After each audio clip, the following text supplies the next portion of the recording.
Bueno, buenas tardes con todos los asistentes.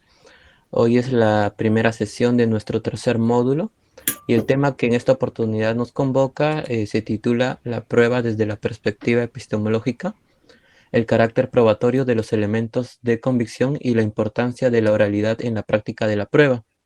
Hoy contamos con la ponencia a cargo del doctor Gerson Camarena Aliaga, quien es doctor cum laude en Derecho y Ciencia Política por la Universidad Autónoma de Madrid, catedrático universitario y autor de diversos artículos en libros y revistas especializadas. Asimismo, contamos con la participación en calidad de panelista de Jorge Mancilla Wilca, quien es estudiante del quinto año de Derecho de la Universidad Nacional Mayor de San Marcos y miembro del taller de Derecho Procesal Penal Florencio Mixon Más. Para recordar la dinámica de la sesión, esta consta de 3 bloques. El primer bloque es de 1 hora para el ponente, 1 hora. Puede ser más, puede ser menos, es solo una referencia, no hay problema.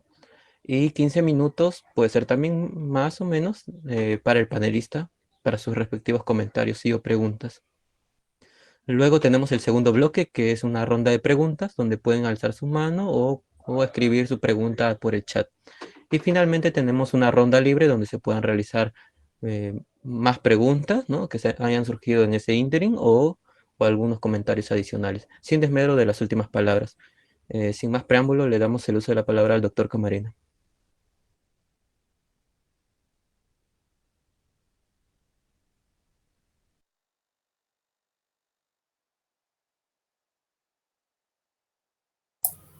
Ok, chicos, en primer lugar, y como no puede ser de otra manera, la verdad que agradecer mucho la presentación y asimismo la invitación que se me ha cursado para estar aquí con ustedes. Eh, en realidad, yo saludo este tipo de actividades, y lo digo, no lo digo por formalidad, lo digo con mucha razón, porque me acuerdo de cuando yo estaba en segundo o tercer año allí en San Marcos. Créanme ustedes que no habían talleres. Prácticamente todos los talleres de derecho penal, y menos lo de procesal penal, no existían o se habían desactivado, ¿no? Precisamente bajo, me parece la intención, no es que me parece, sino es que fue así, bajo la intención de Daniel Almeida en ese entonces, que era asistente del profesor Urquizo, pues se decide reactivar uno de los primeros talleres, ¿no? Como el taller de dogmática penal. Entonces, en ese año coincidimos porque fui también delegado de profesor Urquizo y se reactivó el taller, así empezó. Pero créanme que era bastante difícil hacer que los estudiantes inicialmente, ¿no? Originariamente se puedan, puedan mostrar una voluntad para concurrir. A veces, yo me acuerdo que en alguna ocasión teníamos que esperarle ahí en la puerta de los salones para decir, íbamos al taller. Pero eso ha cambiado, ¿no? Ha ido cambiando con el tiempo. Yo también por temas de trabajo, luego también me fui a hacer posgrado fuera. eh, los talleres iban tomando más cuerpo, más institucionalidad, ¿no? A tal punto que ahora pues vemos que hay una suerte de control, exposiciones orales, y eso es bastante bueno, ¿no? De hecho, cuando se comenta esto en Europa, se saluda bastante por parte de los profesores, porque allá propiamente talleres generados por estudiantes, evidentemente ahí hay un docente, ¿no? Pero el docente tal vez no es quien tiene una participación muy activa, sino los propios estudiantes. Entonces, eso lo saludan bastante. Entonces, ya el hecho de que ustedes estén aquí de forma virtual, más aún retornando a la presencialidad, es algo pues, que siempre se va a admirar, ¿no? En tierras europeas se admira bastante. Y yo les comento que, claro, la formación de los talleres, y yo creo que también la ausencia de redes, así como tiene muchos aspectos positivos, también negativos, ¿no? Yo creo que debemos retomar mucho la lectura de los libros tradicionales, de los libros de los que se dice, por ejemplo, los procesalistas, hay argentinos, también los españoles, los antiguos, porque nos dan de otra manera esas bases conceptuales de donde han surgido las instituciones procesales, ¿no? Por ejemplo, el profesor Javier Sánchez Vera Gómez Treyes tiene una práctica bastante saludable en el sentido de que él a veces viaja a Alemania, al Max Planck, y revisa pues esos textos antiguos que nadie los toca, y claro, luego termina trayendo ideas bastante interesantes, ¿no? Y él lo comenta en sus clases. Entonces, yo creo que la virtualidad, que las conferencias, que los cursos y todo eso nos permitan advertir ciertos debates, sí está bien, pero también tenemos que atender como propios sanmarquinos, y eso es lo que caracteriza nuestra biblioteca, esos libros que nos van a permitir conocer el origen de las instituciones y así poderles darle ese sentido político, ¿no? Y comprender así el ámbito de aplicación de los principios, de las reglas, para dar una solución adecuada, ¿no?, a los problemas que actualmente se están dando. Y en ese sentido podríamos también vincularlo con el tema que hoy vamos a tocar. Yo quiero centrarme en dos puntos, ¿no?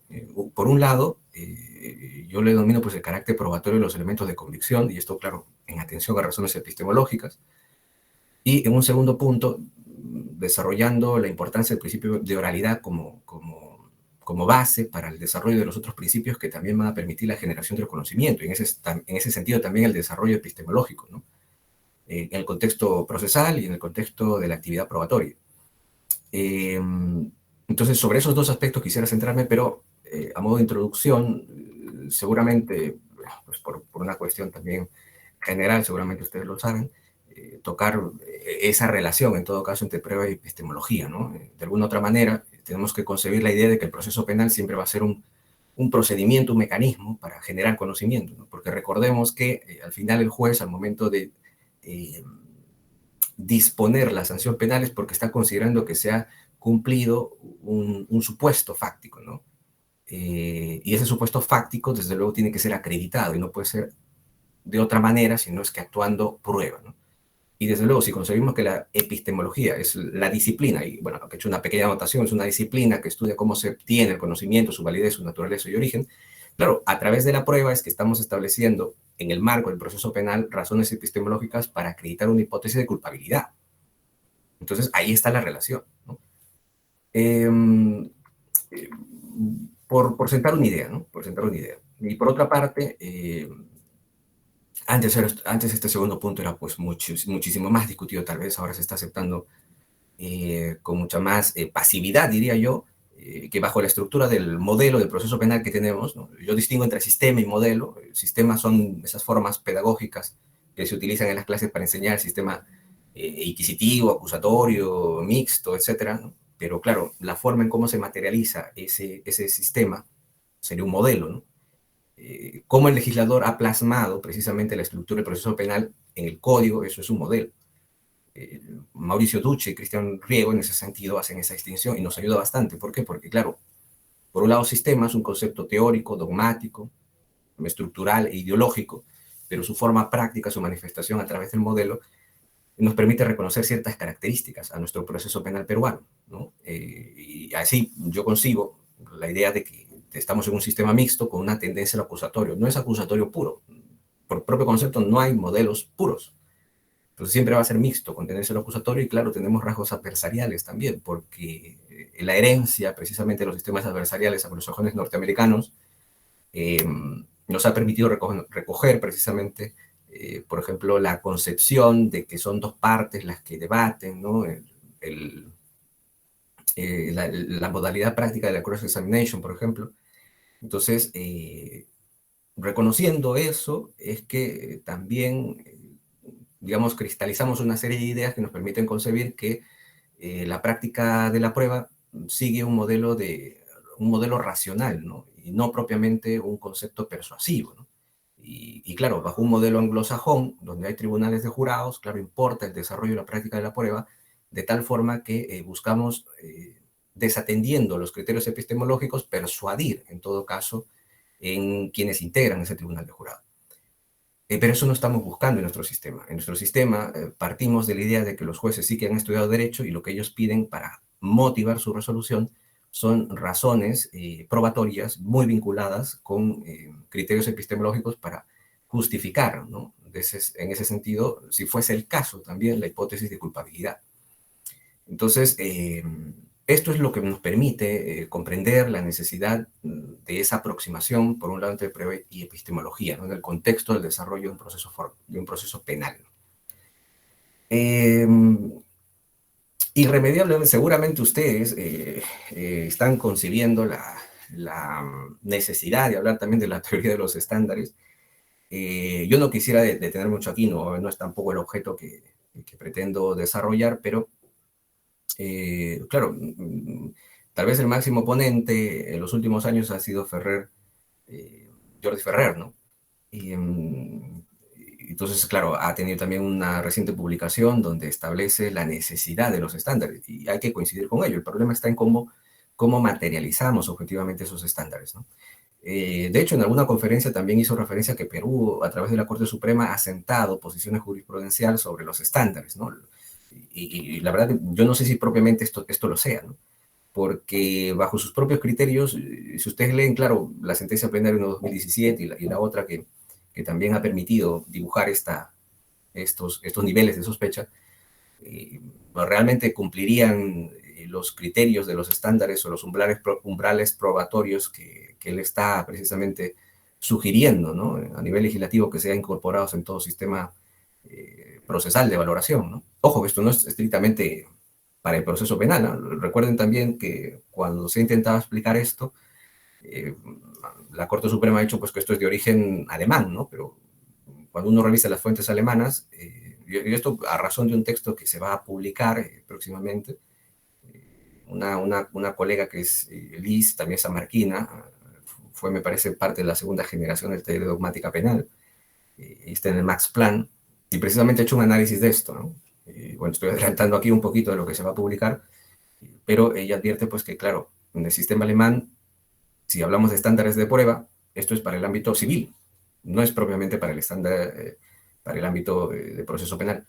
Entonces, ahí vemos, claro, niveles de sospecha que no necesariamente se condicen con los estándares, no con los umbrales, ¿no? Por eso tal vez en algún momento, Ferrer Beltrán, cuando habla de los estándares de prueba, claro, una, y ahí se ve la necesidad precisamente, ¿no? Si uno va a valorar la prueba, sobre todo a nivel de juicio oral, ya al final, cuando el juez va a emitir una decisión, se dice, claro, tienes que valorar los medios de prueba de forma individual, ¿no? Aquí hablamos precisamente de una fiabilidad, hay que verificar esa fiabilidad. Luego, la valoración desde una perspectiva conjunta, ¿no? Porque desde luego, ese panorama generado por la valoración de la prueba genera conocimiento y por tanto una corroboración de ciertas hipótesis, ¿no? Pero, ¿dónde está el indicador que te diga que si llegas a tal grado de convicción, claro, sí puedes declarar culpable o no? ¿No? Eso es lo que falta, eso es lo que necesitamos. Entonces, precisamente allí, bajo la consideración de distribución de riesgos, usted seguramente ya lo han revisado bastante bien, se establece estos niveles, ¿no? Estos niveles. La Corte Suprema ha hecho eh, este aporte, ¿no? A mi consideración, claro, te sirve de orientación, ¿no? Pero claro, al final uno dice, ¿cuál es el parámetro objetivo que te ayuda a acreditar que realmente, por ejemplo, estamos acá frente a una sospecha reveladora, ¿no? Porque lo que para un juez puede ser sospecha reveladora, para otro no. Entonces necesitamos realmente una verdadera construcción de estos umbrales, ¿no? A mi modo de ver, esto es una aproximación, pero no deja de ser propiamente subjetivo, ¿no? Y la tarea, por tanto, es pendiente, está pendiente. Eh, pero bueno, comentemos un poquito de esto, a ver, lo que yo he podido también extraer, ¿no? Tal vez lo más palpable es indicar, pues, esto primero, ¿no? ¿Cómo se puede medir el grado alcanzado, ¿no? Por eso yo les digo, si ustedes leen lo que dice la sentencia plenaria casatoria, habla sobre elementos de convicción, etcétera, pero no hay propiamente criterios objetivos que así ayuden a determinar, ¿no? Pese a reconocer la necesidad de recoger la teoría de los estándares, ¿no? Y ya analizando esos niveles, por ejemplo, aquí, este es el que por lo menos a mí me genera mucha duda, ¿no? Respecto a la prisión preventiva, por algo también bastante práctico. Ustedes bien saben que iniciado un proceso penal es recurrente, en todo caso estaría mal, es recurrente, pero que Fiscalía al momento de formalizar una investigación solicita una medida cautelar. Y parece que la práctica es la prisión preventiva, pese a que tendría que ser el mecanismo procesal de última ratio, al final parece que es la más recurrente en todo caso. Entonces, tenemos una primera hipótesis por parte de la Fiscalía indicando que hay un determinado grado de convicción para él, para el fiscal, de que sí se ha cometido el delito, ¿no?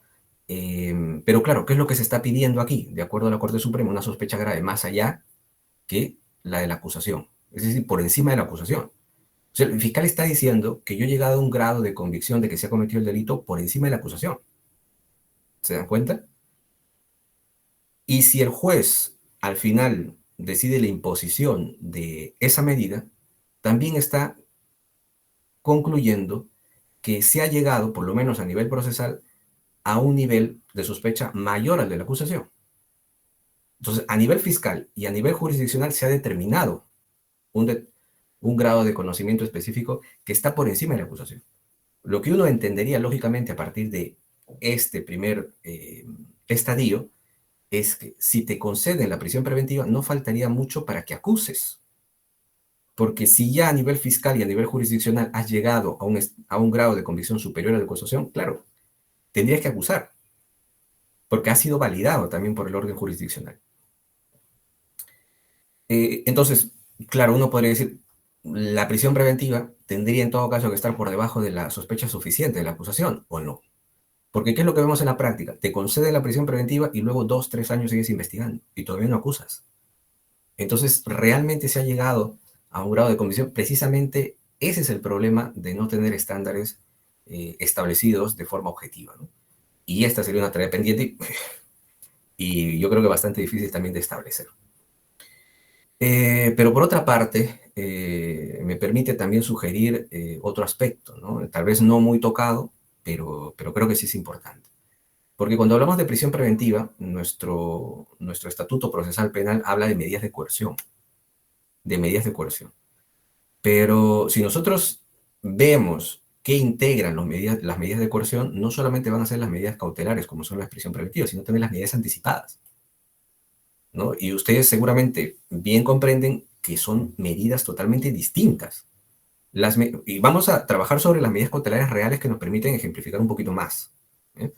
Por ejemplo, las medidas cautelares reales lo que pretenden, ¿qué cosa es? Mantener el estatus o la situación jurídico-patrimonial del sujeto para que precisamente no haga esto, despatrimonializarse.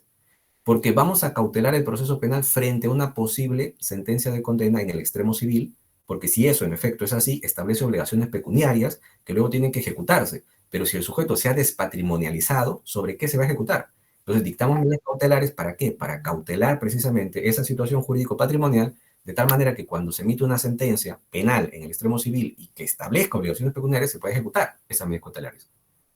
Entonces, se dan cuenta cómo medidas cautelares atienden a una lógica de mantener la situación jurídico-patrimonial desde el momento que se pide la medida cautelar y que se declara fundada, evidentemente.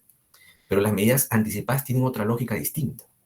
Las medidas anticipadas, muy por el contrario, no es que tutelen una situación jurídica, al contrario, hacen una proyección de lo que se emitiría en una sentencia y se empieza a ejecutar la medida. La pensión anticipada de alimentos es un claro ejemplo de ello. Entonces, si hay una situación de necesidad, precisamente las medidas anticipadas tienen como lógica tutelar o, digamos, materializar de forma efectiva la tutela judicial, por eso también se dice efectiva, ¿no es cierto? Hay que dar una protección a la víctima, se dice.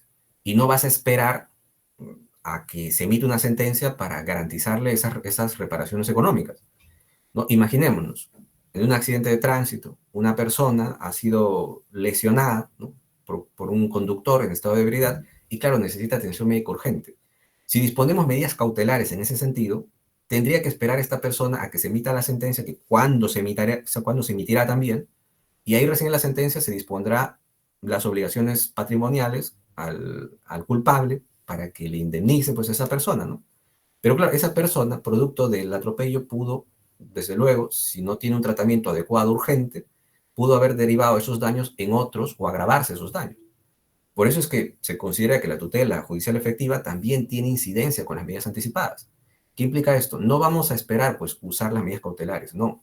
Hacemos una proyección de qué es lo que se determinaría en el extremo civil de una sentencia penal que todavía no se ha dado y la empezamos a ejecutar.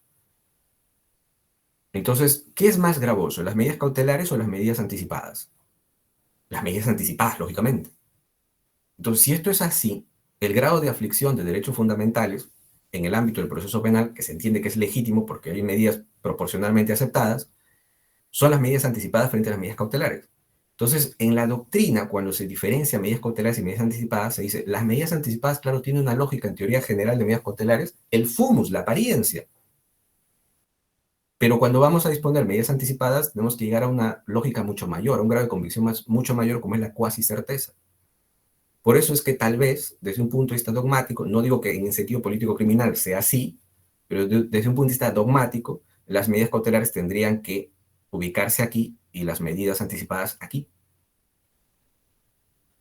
Entonces, esto tal vez permite estructurar un poco. Ahora, claro, hay un riesgo porque estamos viendo que en la actualidad la prisión preventiva pues, se reparte como pan caliente y tal vez aquí la Corte Suprema pretende establecer este nivel de grado de convicción precisamente para justificar eh, el nivel de insatisfacción que tenemos nosotros respecto al sistema de administración de justicia, porque, claro, vemos muchos casos que son mediáticos, que tienen como consecuencia la imposición de una prisión preventiva, que luego llega al Tribunal Constitucional y son declarados nulos.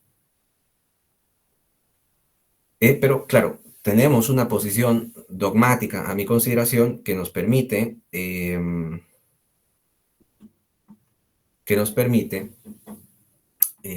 establecer esos niveles, ¿no? Porque de otra manera estaríamos diciendo, desde luego, que hay una construcción indebida en estos niveles de sospecha. Que por otra parte, ¿no? Por ejemplo, Mirantes Trampa dice, claro, la sospecha propiamente es un nivel inicial de convicción que nos permite eh, la posibilidad, bueno, perdón, no quiero redundar, iniciar un proceso penal, ¿no es cierto? Pero vamos a llegar hasta este nivel, parece que hay sospecha grave, sería un poco contradictorio, ¿no? La sospecha frente a la gravedad, ¿no? Eh, y bueno, pero hay que reconocer que desde luego es un esfuerzo por parte de la Corte Suprema en la construcción de categorías, ¿no? De niveles de sospecha, que nos, en todo caso, que nos serviría para orientar la tarea legislativa. Y esto, ojo, pero claro, la teoría de los estándares no solamente es a nivel jurisdiccional, también importa para los demás operadores jurídicos, ¿no? Fíjense que, por ejemplo, hace poco y esto es algo bastante práctico, estábamos discutiendo sobre un archivo que se había dado en un caso, y claro, el archivo nosotros lo veíamos bastante bien sustentado en tanto que se decía de todo lo que se ha practicado, no se advierten elementos que correspondan con los elementos objetivos del tipo penal, por tanto, dispongo el archivo, ¿no? Pero esto fue elevado, ¿no? A la Fiscalía Superior bajo este requerimiento de elevación de actuados, y la Fiscalía Superior dice pues que continúa la investigación. Se cambia de fiscal, o sea, no lo ha expuesto la Fiscalía Superior, sino que hay un cambio de fiscal, y el fiscal precisamente aquí manda a hacer otra pericia, ¿no? Y la pericia, la verdad que es fuertemente cuestionada, ¿no? Porque el perito empieza a calificar inclusive los hechos, ¿no? Es un tema de lavado de activos, dice que hay desbalance patrimonial y empieza a decir, pues, estos delitos se han cometido. Primero, que no es su competencia calificar, ¿no? Y bueno, pues, si lo hiciese, bien, pero dime de dónde han provenido esas fuentes ilícitas. Y eso es precisamente lo que no aclara.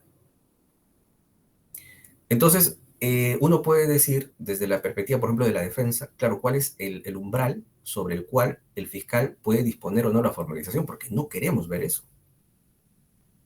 Entonces, precisamente en entrevistas lo que se advierte es que la fiscalía lo que sí quiere es formalizar, precisamente porque hay una pericia que dice que sí hay un desbalance patrimonial. Pero ese desbalance patrimonial, desde luego, no está justificado ni por la propia pericia, por esos adelantamientos, en todo caso, de opinión, y mucho menos porque no está indicando de dónde se han obtenido esas fuentes ilícitas que originarían, en todo caso, ese delito precedente, ¿no? Frente al lavado de activos.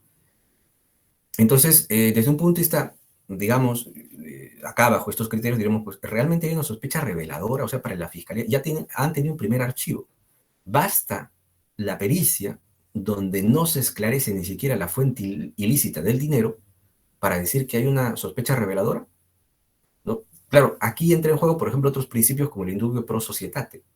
Realmente ese criterio de duda para que continúe la investigación está justificado con una pericia que prácticamente no dice absolutamente nada. Entonces, necesitamos ahí un umbral. Y claro, los otros operadores jurídicos, como la defensa, también necesitan tener claro ese umbral, porque en función de ese umbral dirías, oye, fiscalía, tú no has llegado a ese umbral. Y desde luego, con carácter epistémico, lo que esta pericia está diciendo como conclusión, que hay desbalance patrimonial, pero claro, no tiene sentido en tanto que no establece de dónde está saliendo ese desbalance patrimonial. Entonces, esto también evidentemente importa a todos los operadores jurídicos, no solamente a nivel del juzgador, ¿ok? Bueno, por sentar algunas ideas, por buscar alguna conexión, que creo que es bastante lógico y ustedes bien lo han tenido en cuenta respecto a esta aproximación entre prueba y epistemología en un contexto de proceso penal, ¿no? Pero vayamos a los temas que yo quería compartir. A ver, yo también, la verdad que tengo clases y no quiero tampoco extenderme demasiado. A ver, los elementos de convicción, ¿no? Aproximación a su carácter probatorio. Hay una forma tal vez tradicional de explicar esto y yo lo puedo resumir en lo siguiente, ¿no? A nivel del desarrollo del proceso penal tenemos distintas etapas, desde la investigación, la intermedia y juicio oral, ¿no? Se dice que durante la fase de investigación lo que tú realizas no son actos de prueba, sino actos de investigación, ¿no? Hasta ahí estamos claros. Y en juicio oral, claro, vas a realizar actos de prueba. Entonces, esos actos de investigación no son prueba, se dice, ¿no? Y ahí viene la interrogante, ¿no? Porque el código, al igual que en otros códigos, ha calificado aquella información que se obtiene de los actos de investigación como elementos de convicción, ¿no? Y se ha llegado a sugerir, me parece de forma generalizada en la doctrina, que los elementos de convicción no son prueba, ¿no? Entonces, esto tiene, desde luego, una aproximación con este valor epistemológico del cual estamos hablando, ¿no? Los elementos de convicción, desde una perspectiva epistemológica, pueden acreditar conocimiento, pueden generar conocimiento, porque si decimos que sí, entonces tendremos que atribuirle un carácter probatorio. Pero si decimos que no, evidentemente son propiamente actos de investigación vacíos de contenido epistémico y de carácter probatorio, y que en todo caso, en efecto, corresponde atribuir ese carácter epistémico probatorio a los actos de prueba que se practican en juicio oral.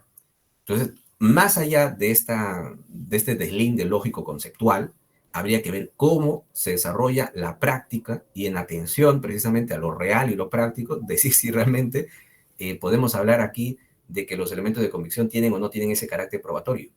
Es decir, pueden generar conocimiento o no. ¿Ok? Bueno, acá hay otras cosas de prueba suficiente, yo a veces lo explico en clase. Claro, miren, nociones preliminares sobre prueba, ¿no? Porque ¿qué es prueba? Y claro, ¿qué son los elementos de convicción? En clase a veces yo comparto eso con los alumnos, digo, claro, ¿qué es un medio de prueba? Ustedes seguramente ya lo tienen bastante claro, ¿no? Los medios de prueba vendrían a ser esos procedimientos o instrumentos, le dicen, son los mecanismos, por eso es el medio, por el cual la información que está en la realidad la introducimos al proceso penal, ¿sí? Entonces, si una persona ha visto cómo ha matado, digamos, Juan a Pedro, le ha visto cómo le ha matado, esa persona tiene algo que declarar, pero esa información, esa declaración, ¿cómo la introducimos al proceso penal? Con el testimonio. El testimonio es el mecanismo que ha dispuesto el legislador para que se pueda introducir ese tipo de información oral, ¿no? Igual, por ejemplo, tenemos los chats de WhatsApp, ¿no? A veces también delitos vinculados, esto lo que se llama el sexting, claro, tenemos esa información, ¿no? Los WhatsApps. Queremos introducirlo.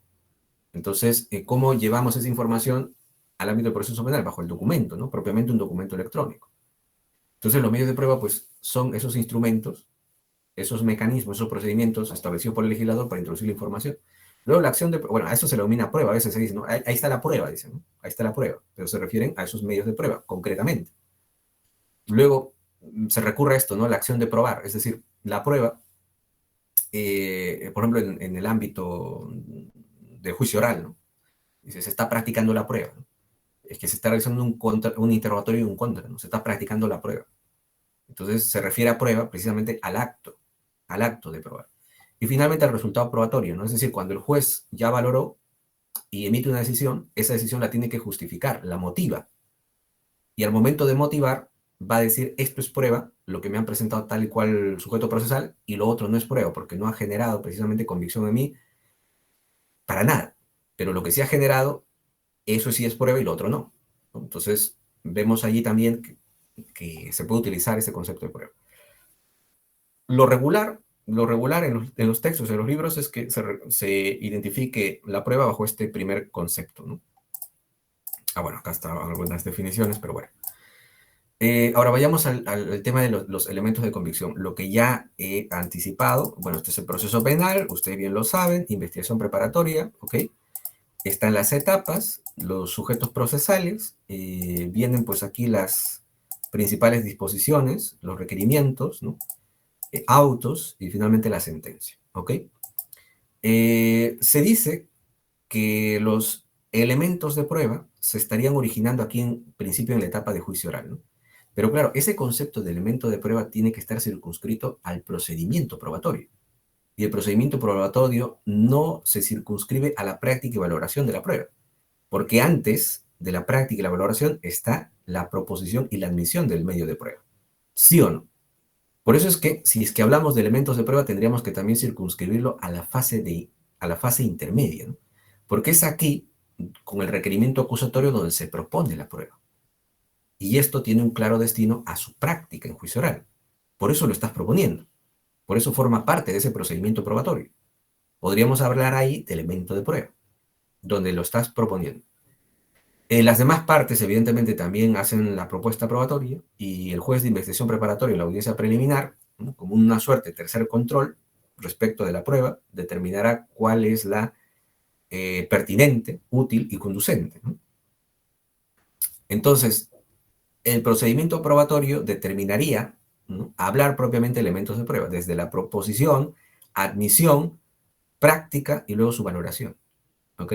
Y esto se contrapone ¿contra qué? Contra los elementos de convicción, ¿no? Los elementos de convicción, desde luego, son aquellos elementos, vamos a repetir un poco, son aquellos elementos que se obtienen producto de los actos de investigación, ¿sí? Y ahí viene el temita, ¿no? Hay una contraposición. Entonces, elemento de convicción se dice no es prueba. ¿Por qué? Porque los elementos de prueba están circunscritos a estas dos fases. ¿Se dan cuenta? Entonces, ahí es precisamente donde yo quería llegar, ¿no? Podríamos decir que bajo este concepto de elementos de convicción realmente no se puede aprender conceptos epistemológicos. Bajo este concepto de elemento de convicción no se puede generar conocimiento, ¿acaso? Entonces, esa es la cuestión que intento resolver, ¿no? Bueno, hay definiciones en la doctrina que se han dado respecto al elemento de convicción, pero propiamente no han incidido en este ámbito, ¿no? Acá recogemos algunos, pero no vamos a perder el tiempo. Miren, esto podría ayudar. Es una propuesta, en todo caso, para delimitar conceptos y que podrían, desde luego, atendiendo a la naturaleza o fundamento, distinguir cuándo realmente estamos frente a un elemento de convicción, ¿sí? Primer punto, ¿no? Los medios de investigación, ¿no? O lo que se entiende como las diligencias que propiamente, en este caso, el fiscal dispone, bajo una condición estratégica, se entiende, y en atención a lo que el legislador le ha predispuesto, ¿no? Entonces, los medios de investigación vendría a ser cualquier acto de investigación, cualquier diligencia, ¿no? Por eso acá ponemos, son los mecanismos legales dispuestos por el fiscal dentro del proceso a fin de recolectar información relevante para el esclarecimiento de los hechos, ¿no? Digamos el allanamiento. El allanamiento sería un medio de investigación. Lo dispone el código, el fiscal lo puede solicitar al juez, el juez lo autoriza y se puede realizar el allanamiento. Es un acto de investigación, es un medio de investigación. Como consecuencia del acto de investigación o de esta diligencia, se puede recolectar información, ¿no? A eso le llamo yo elemento de investigación. Entonces son todos aquellos vestigios, datos, información en general, obtenidos como consecuencia de la práctica de ¿qué? De este medio de investigación, de esta diligencia. Entonces, si tú realizas el allanamiento, supongamos que el proceso se da por lavado de activos, ¿no? Estás buscando información contable. Realizas el allanamiento y encuentras diversos archivos con documentos precisamente de orden contable. Entonces, esos serían elementos de investigación. La fiscalía los incauta y se los lleva, ¿no? Luego de hacer un acto, usted ya sabe todo el procedimiento, ¿eh? Se los lleva. Entonces ya tenemos elementos de investigación. Pero ¿cuándo son elementos de convicción? Cuando el fiscal empieza a analizar cada uno de esos documentos y le empieza a él generar conocimiento, le empieza a generar convicción de que, por ejemplo, independientemente de la pericia y todo eso, hay indicios, ¿no es cierto?, de que, por ejemplo, hay desbalance patrimonial, ¿no? Ya esa información, estos elementos de investigación ya están generando información, están generando conocimiento al fiscal, le están generando eso, ¿no? Respecto de ciertos hechos que están vinculados con la investigación. Entonces, en ese sentido, el fiscal puede utilizar esa información. ¿Para qué? Para requerir, por ejemplo, otros nuevos actos de investigación, pedir a declarar a otras personas que están vinculados en esos documentos, puede requerir también medidas cautelares, ¿no? Porque si advierte peligro de fuga respecto de algunos, tiene que acreditar en un determinado nivel de sospecha la comisión del delito. Y puede utilizar precisamente esa información para justificar, para motivar que en efecto sí hay indicios razonables para considerar que el delito se ha cometido frente a una medida cautelar. Entonces, vemos así cómo es que para Fiscalía esta información, que son elementos de investigación que se han obtenido como consecuencia de la realización de actos de investigación, le generan convicción. Por tanto, el uso, ¿no? Primero la valoración y el uso posterior de esos elementos de investigación ya vendrían a ser elementos de convicción, porque han generado conocimiento, han generado convicción en el fiscal respecto de ciertos hechos que son objeto de investigación. Ahora, vayamos al contexto de una audiencia de prisión preventiva. Primero el fiscal presenta su requerimiento y dice, claro, solicito la imposición de la prisión preventiva y lo sustento que bajo los siguientes, ¿qué dice? Elementos de convicción. Porque es toda esta información, pero claro, no es información por sí misma, sino es información que el fiscal ya ha valorado y que el fiscal considera que pueden generar precisamente un grado de conocimiento suficiente para imponer la medida. Entonces, para el fiscal son elementos de convicción, pero todavía no para el juez, porque todavía no se ha oralizado entre comillas. Porque desde el momento en que se realiza la audiencia y se empieza a hacer esta suerte de práctica limitada de estos elementos, el juez, si finalmente decide imponer la prisión preventiva, también lo tendrá que motivar y dirá, claro, se han cumplido con todos los presupuestos materiales y cómo acredito eso, precisamente porque estos elementos me han generado convicción. Entonces, siempre que esta información sea valorada y sea usada, empleada para ciertos actos, ya hablaremos de elementos de convicción. Ahora, la pregunta es, estos elementos de investigación, desde la perspectiva de la Fiscalía, cuando ha dispuesto, por ejemplo, su requerimiento o ha solicitado o ha planteado su requerimiento de prisión preventiva, le ha generado ese conocimiento, le ha generado convicción. Eso es precisamente hablar de razones epistémicas. Eso es hablar de carácter probatorio. Por otra parte, cuando el juez de investigación preparatoria emite y dice en su auto que sí se impone una prisión preventiva, lo dice, ¿por qué? Porque le ha generado cierto grado de convicción, cierto grado de conocimiento, esa información. Entonces, esos elementos de convicción están generando eso. Esos elementos están generando convicción, están generando conocimiento. Entonces, tiene carácter probatorio, pues, los elementos de convicción. Porque de otra manera, nosotros tendríamos que decir que el juez ha resuelto en función a los pareceres, en función a, a puras cuestiones subjetivas. Y eso evidentemente es ilógico. El juez, si finalmente está determinando la imposición de una prisión preventiva, es porque tiene conocimiento, tiene un grado de convicción de que se han cumplido los presupuestos materiales. ¿No es cierto? De que hay un determinado grado respecto del cual se ha concluido en situación de apariencia de que se ha cometido el delito. Y no cualquier delito, un delito con prognosis de pena superior a 4 años y además se ha acreditado el peligro procesal. Entonces los elementos de convicción, desde luego que generan conocimiento. Los elementos de convicción tienen carácter probatorio. Son prueba. Entonces desdibujamos y quebrantamos un poco ese sentir que dice que los elementos de convicción no tienen ese carácter probatorio. Entonces, atendiendo razones epistémicas, desde luego los elementos de convicción, claro que generan conocimiento, claro que son prueba, ¿no? Ahora, si nosotros evidentemente ya atendemos al procedimiento probatorio propiamente dicho de la etapa intermedia, la proposición, la admisión, la valoración, pero la práctica, ¿no? Y luego la posterior valoración, ya hablaríamos de elementos de prueba, ¿no?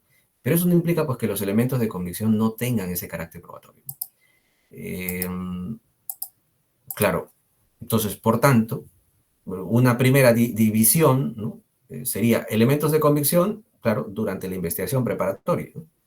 Los elementos de prueba, etapa intermedia y juicio oral, pero eso no implica que los elementos de convicción, por estas razones epistémicas de generación de conocimiento, no sean consideradas, pues, con carácter probatorio, ¿no? Del Río Labarte, por ejemplo, habla sobre aptitud acreditativa y San Martín también en ese mismo sentido les dota también ese carácter probatorio. Es lógico, y desde esa perspectiva epistémica, también reconocerlo. ¿Ok? Finalmente, para terminar esta pequeña parte, hay una distinción, ¿no? Por si puede ser de interés, ¿no? Por ejemplo, indicio, hay quienes hablan de indicio, pero de manera genérica, de manera coloquial, ¿no? Pero si uno lo ubica dentro de la estructura de la prueba indiciaria, claro, indicio siempre va a ser un elemento, ¿no? Respecto del cual, por razones de pluralidad, con otros indicios se entiende, con carácter contingente, ¿no? Y sin la existencia de contraindicios fuertes, van a permitir realizar una inferencia única a una conclusión, y esa conclusión tiene que ver precisamente con la acreditación de uno de los elementos objetivos del tipo. Entonces, el indicio no puede ser entendido de forma genérica, ¿no? El indicio forma parte de la estructura de la prueba indiciaria. La sospecha, por otro lado, por eso también yo les decía, ¿no? Hay que tener cuidado por esos niveles de sospecha, ¿no? Pero la sospecha, para Miranda Trampes, por ejemplo, va a ser siempre una afirmación que no tiene un respaldo objetivo que lo acredite, ¿no? Si tú realizas una afirmación y no la respaldas con ningún elemento objetivo, eso va a ser una sospecha, una intuición, una corazonada, una conjetura. Y en realidad, pues claro, si nosotros queremos hacer referencia a razones epistémicas, si es que vamos a realizar una afirmación, tiene que ir también respaldada de elementos que justifiquen, ¿no?, esa afirmación. Elemento de convicción, en ese sentido, ya lo hemos expuesto, sería en todo caso aquellos elementos de investigación que son producto de las diligencias de los actos de investigación que finalmente son valorados y como tal generan conocimiento, generan convicción y pueden ser utilizados evidentemente para las distintas actividades por parte del fiscal y por parte del juez para justificar medidas cautelares, la realización de actos de investigación invasivos a derechos fundamentales que requieren desde luego la intervención del órgano jurisdiccional para que se puedan aplicar, ¿no?, entre otros. Y elementos de prueba serán aquellos elementos de convicción que ya forman parte del procedimiento probatorio, ¿no? Es decir, son propuestos en la etapa intermedia, que luego serán admitidos, luego van a ser practicados. ¿Ok? Vayamos al otro aspecto, el principio de oralidad, ¿no? Y su relevancia en la práctica de la prueba, ¿no? Primero, bueno, aquí ustedes saben muy bien que la oralidad supone pues el uso del recurso hablado y de esa manera, claro, que podemos practicar la prueba, ¿no? Por eso es que un sector de la doctrina considera, y esto es una idea base, ¿no? Un sector de la doctrina considera que el principio de oralidad va a permitir la práctica de los otros principios, ¿no? Principio de inmediación, principio de publicidad, principio de celeridad, principio de contradicción, y sobre todo este último, que es muy importante, el principio de contradicción, ¿no? Vayamos a atender a la problemática, ¿sí? Claro, ¿qué principios de audiencia posibilitan la formación del conocimiento? Porque tengamos en cuenta, y vayamos ahora ya, digamos, al juicio oral, ¿no? Sin descartar, evidentemente, las audiencias previas al juicio, donde también tranquilamente se puede proponer esta misma premisa.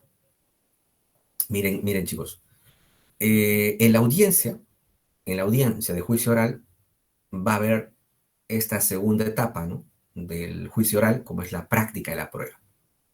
La práctica de la prueba. Y claro, la idea de la práctica de la prueba, ¿cuál es? Que se pueda generar conocimiento, ¿no?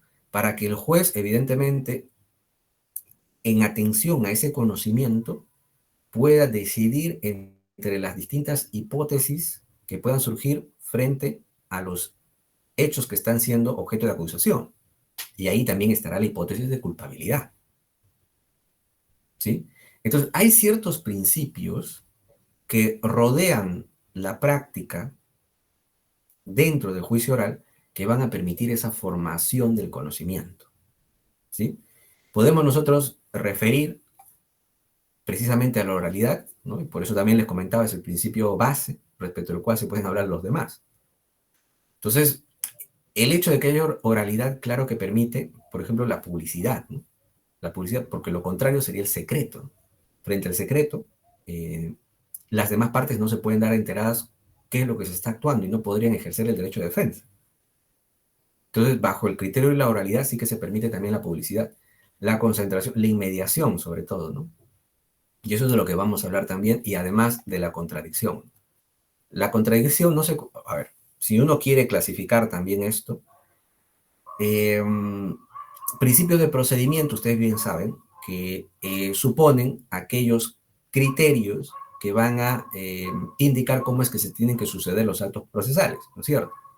Y eso tiene que ser de forma oral, de forma pública, concentrada, inmediata, ¿no? Pero por otro lado tenemos los principios de procedimiento, ¿no? Que además de definir la estructura del proceso, definen los roles, y aquí el principio de contradicción vendría a ser un principio de procedimiento, perdón, del proceso, no de procedimiento. Porque la contradicción lo que permite precisamente aquí es que frente a una tesis incriminatoria, la otra parte pueda precisamente eso, contradecir, ejerciendo los mecanismos de defensa que la ley le dispone. Y viceversa, ¿eh? Porque claro, habrá una tesis de defensa que le va a permitir a la fiscalía contradecir, ¿no? esa tesis de defensa. ¿Ok? Entonces, estos son los principios que estarían rodeando los actos procesales dentro de una audiencia para generar el conocimiento, ¿no? Como veníamos diciendo, que sea oral, desde luego permite, por ejemplo, la fiscalía llama a sus testigos, llama al perito, ¿no? Y claro, aquí la exposición tiene que ser oral, ¿no? A través de un interrogatorio oral, ¿no?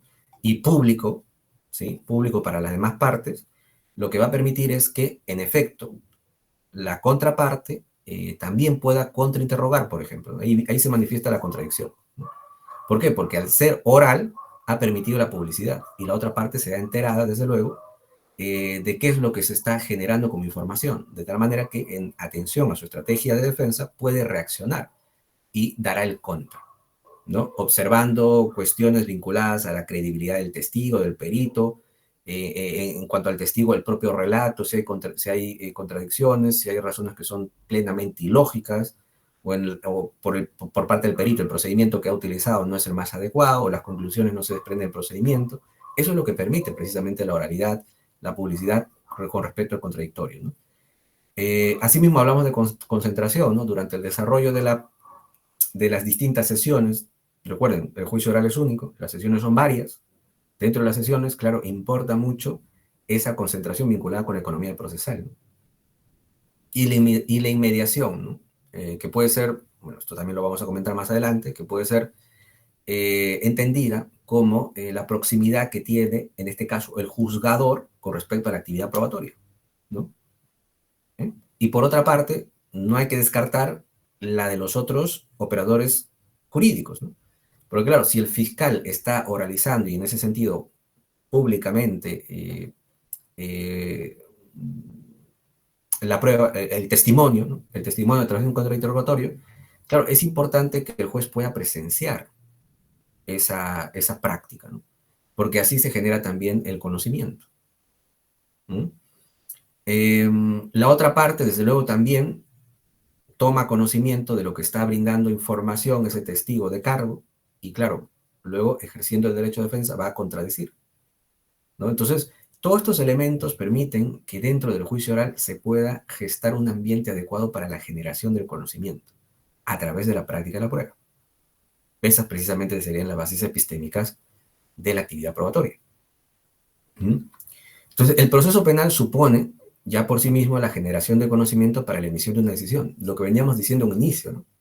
Claro, el juez tiene que emitir una sentencia, y esa sentencia, ¿qué va a predisponer? La posible aplicación de una sanción penal, pero siempre y cuando se cumpla con el supuesto de hecho. Y tenemos que acreditar el cumplimiento del supuesto de hecho para que se pueda aplicar la consecuencia. Y eso no constituyen sino afirmaciones que luego tienen que ser acreditadas a través de una actividad probatoria. Para eso se realiza la actividad probatoria, para generar conocimiento y de esa manera acreditar ese supuesto de hecho. La audiencia debe desarrollarse de tal manera que permita al juez la formación de ese conocimiento. Estos principios lo permiten. Estos principios lo permiten. Ahora, pero habría uno en específico, ¿no? Habría uno en específico que desde luego toma una especial relevancia, ¿no? Y yo lo planteo a veces de la siguiente manera, ¿no? Vamos a identificar qué es el principio de contradicción desde ya. A veces en clase yo pongo el siguiente ejemplo, ¿no? Y les digo a quienes me acompañan, ¿no? En alguna sesión. Supongamos que, digamos, un padre, digamos, la mamá llega a casa donde están los dos niños, que los había dejado solos porque no hay nadie que los cuide, y llega y ve pues un jarrón que habían comprado hace poco, muy caro, que está en el piso completamente destrozado, ¿sí? Entonces ahí ve al niño menor, que es el más travieso, no, digamos al mayor, ¿no? Que es más travieso, que está jugando, yo no sé qué hay ahorita, pero PlayStation, ¿no? La Xbox, no, bueno, no sé, está jugando algo, ¿sí? Y claro, entonces la mamá llega y pega el grito al cielo y le dice, oye, ¿quién ha hecho esto? ¿No? ¿No? Y ha dicho que no juegue en la casa, ¿no? Entonces el niño dice, y el niño muy precavido, y dice, bueno, mamá, te tengo que decir pues que mi hermano ha sido, ¿no? Quien lo ha hecho, el hermano menor. Él estaba jugando en la pelota y yo le dije que no jugara. Y además, mamá, ¿te acuerdas que yo te llamé y todo eso? Entonces, él ha sido. Entonces la mamá, encolerizada, va con, o sea, podría hacer lo siguiente, ¿no? Va con el menor y de frente le castiga, ¿no? Por haber precisamente causado el destrozo en la sala. Pero sería, digamos, una mamá que no es diligente, ¿no? ¿Por qué? Porque no le ha dado posibilidad a que el menor pueda ejercer su contradicción. Esto puede ser gracioso, pero es la verdad, porque miren, si le pregunta al menor, oye, tú has sido el que ha roto, ¿no? Y supongamos inclusive que el mayor le ha pagado con dulces al menor, ¿no? Pero a veces la posición de mamá a veces pesa sobre cualquier cosa, y entonces el menor dice, no, mamá, ha sido así, pam, pam, pam. Y resulta más creíble lo del menor, ¿no es cierto? Pero ¿qué hubiese pasado si es que la mamá de frente le castigaba al menor? Claro, está actuando de una forma que no ha permitido la contraposición de esas afirmaciones iniciales, pero ahora sí, escuchándolo al menor, genera precisamente esa posibilidad, ¿no? De contradecir la información inicial y se genera así un mejor contexto para la producción de información. Entonces la contradicción es importante. En el ámbito del proceso penal, sobre todo, va a permitir que, por ejemplo, las afirmaciones iniciales de un testigo o de un perito puedan ser precisamente contradichas, ¿no? Y eso es lo que va a justificar eh, la importancia de la contradicción, ¿no? Ahora, dos preguntas que surgen de allí. La virtualización, que es algo que ahora estamos superando a nivel del desarrollo de los procesos penales, de los juicios, la virtualización quebranta esa producción de conocimiento. ¿Mm? La virtualización es contraria a esas bases epistémicas del proceso penal. Y hay otro segundo aspecto que también me interesa comentar, lo voy a hacer lo más breve posible, es la lectura de declaraciones, ¿no? La lectura de declaraciones, ¿no? Afecta el proceso de producción de conocimiento, o sea, por ejemplo, la declaración de un testigo, ¿no? O la lectura del informe pericial, del perito. La lectura de ese informe quebranta o afecta el proceso de producción de conocimiento. Vamos a explicar un poquito esto segundo porque tal vez no lo estoy dando a entender de forma clara. Ustedes bien saben que la clasificación, por ejemplo, de prueba personal y prueba real, o medios de prueba personal, medios de prueba real, medios de prueba personal y real, atiende precisamente a la forma en que se practica ese medio de prueba, ¿no? El testimonio, ¿cómo se practica? Tú tienes que llevar a la propia persona para que sea interrogada y contrainterrogada. El informe pericial o la pericia, concretamente, cómo se practica? Tú tienes que llevar al perito para que sea interrogado y contrainterrogado, y ahí se introducirá el informe pericial. ¿No es cierto? Entonces, son medios de prueba personal porque implica la participación de la persona y bajo este sistema oral, público, concentrado, inmediato y bajo el principio de contradicción, permite ¿qué cosa? Generar conocimiento, porque ellos tienen algo que decir y esa información la van a aportar al proceso penal.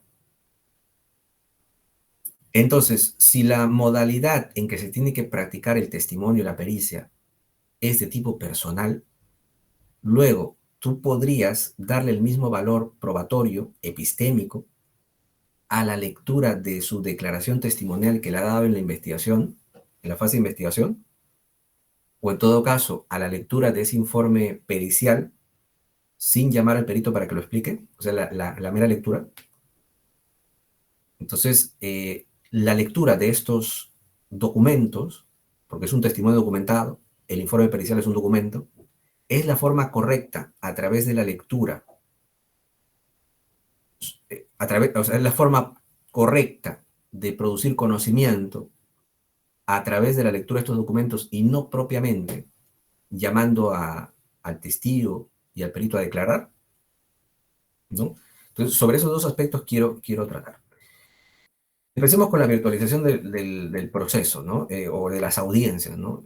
Ahora estamos superando precisamente la pandemia y claro, las autoridades máximas administrativas del Poder Judicial han dicho, pues claro, retornemos, ¿no? Retornemos a la presencialidad. Recordemos además que nuestro Código Procesal Penal está diseñado precisamente para un sistema presencial, ¿no? De realización de audiencias. De forma excepcional se dice que podría utilizarse los recursos tecnológicos, ¿no? Pero es excepcional. Es que, claro, nadie se pensaba que íbamos a pasar por todo esto, ¿no? Por eso en Chile, si mal no recuerdo, bajo los Juizum, porque ahí utilizan el Zoom, salió una ley, ¿no? Salió una ley, pero en nuestro caso creo que ha salido una resolución administrativa, ¿no? Por eso es que el Código Procesal Penal está por encima de una resolución administrativa, ¿no? ¿Cómo es que luego vamos a cambiar nuestro sistema, ¿no? De presencialidad en atención a una resolución administrativa para la virtualización? Tendría que haber una reforma, ¿no? Precisamente predisponiendo eso. Ahora, el hecho de que se hagan las audiencias virtuales reduce, quebranta la forma de producir conocimiento, ¿no?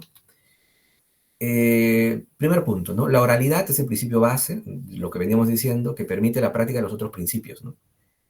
Entonces, la virtualidad quebrantaría la inmediación y la contradicción para la generación del conocimiento. Vamos a centrarnos en esos dos aspectos, ¿no?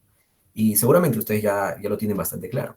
La virtualización realmente quebranta la inmediación, ¿no? Si nosotros entendemos que la inmediación supone ese contacto directo entre las capacidades cognitivas del juez frente a la actividad probatoria, por ejemplo, ¿no?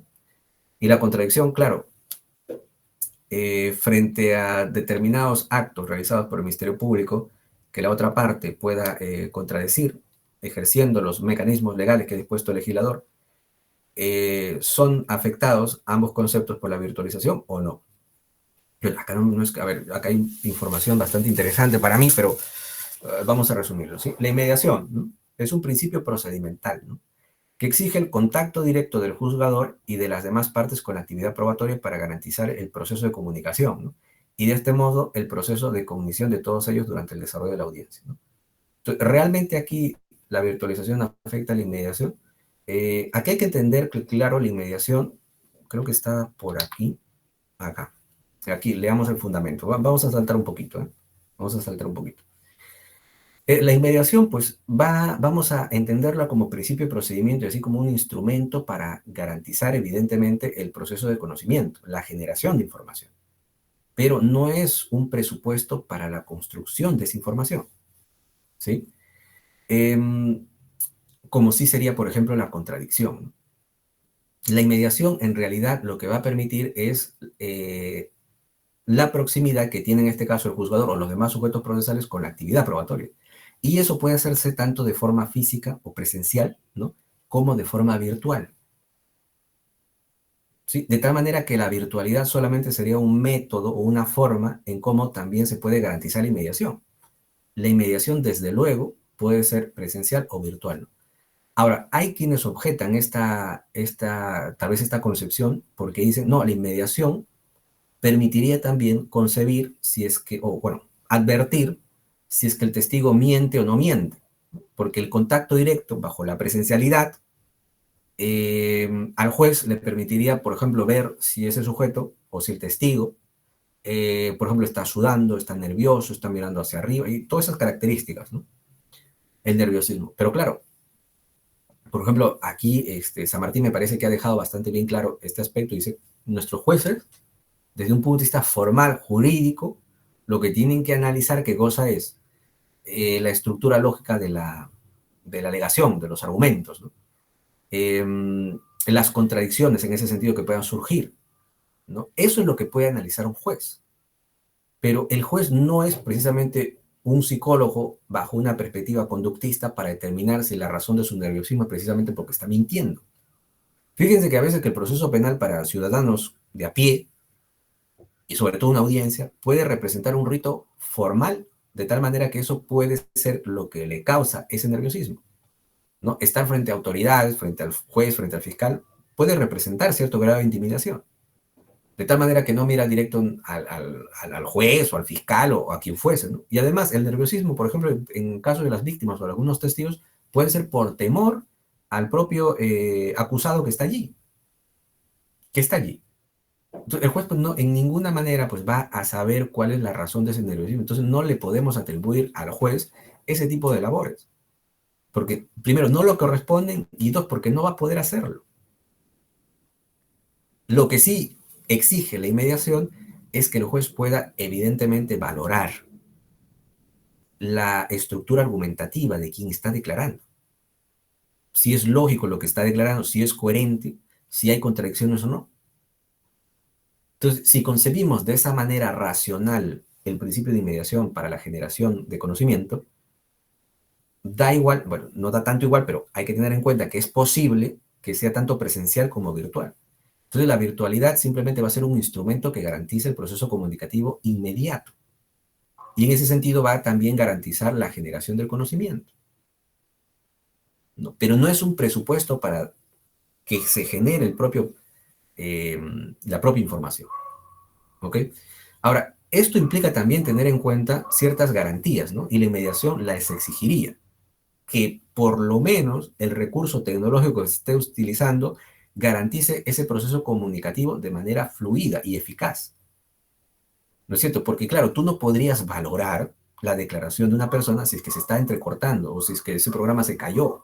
Entonces es importante y se justifica de esa manera que el Poder Judicial, que el Ministerio Público y todas las instituciones públicas en todo caso tengan acceso a los recursos tecnológicos adecuados para garantizar esa inmediación, que podría ser también virtual. ¿Ok? Entonces, la inmediación, que puede ser presencial o virtual, no menoscaba el proceso de generación de información durante una audiencia. Si es que, evidentemente, y ahí viene la exigencia de inmediación, se utilicen medios tecnológicos adecuados, ¿no?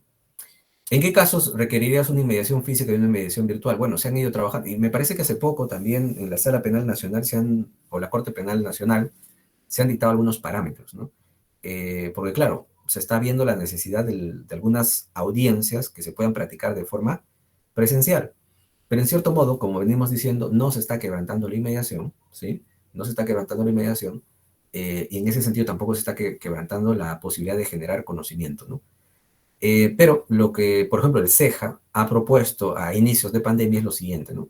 Las audiencias pueden ser tranquilamente virtuales si los incidentes que se están generando son de carácter argumentativo, ¿no? Por ejemplo, el sede casatorio, ¿no? Es puramente argumentativo. No exige una práctica de la prueba en estricto, ¿no? Ahora, donde sí se podría entender las audiencias presenciales, por otro lado, ¿no? Si queremos garantizar, ¿no? Cierta agilidad, entre otras cosas, pero sin que ello entorpezca la producción de información, es en aquellos estadios donde en efecto hay práctica de la prueba, ¿no? Juicio oral, donde hay prueba personal, por ejemplo, ¿no? Y sobre todo aquí, ¿no? Bueno, esto es un criterio que se ha ido incorporando, donde hayan audiencias que dispongan la privación de la libertad del procesado, ¿no? Y es por eso que en ese comunicado, que creo que ha salido ayer o antes de ayer, también se dispone eso, ¿no?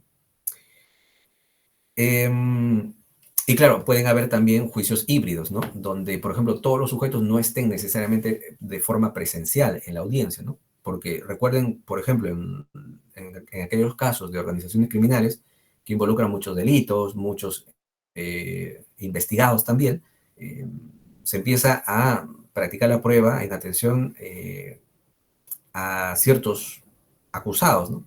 De tal manera que pueden estar un grupo y los otros de forma virtual seguir la audiencia, ¿no? También podría ser eso. pero no renunciar estrictamente a la virtualidad, porque de otra manera también estaríamos generando cierto estado de indefensión. Recuerden que con la virtualidad se ha facilitado que los abogados, por ejemplo, puedan estar presentes virtualmente en audiencias que pueden estar al otro lado del Perú, ¿no? Entonces es importante, desde luego, reconocer aquellas facilidades que nos permite la virtualidad, pero tampoco sin desestimar aquellas audiencias donde se exige la práctica de la prueba, sobre todo personal, y se discuten temas importantes que podrían requerir o concluir con la restricción a la libertad personal, ¿no? Que es lo que justificaría en todo caso la realización de audiencias presenciales.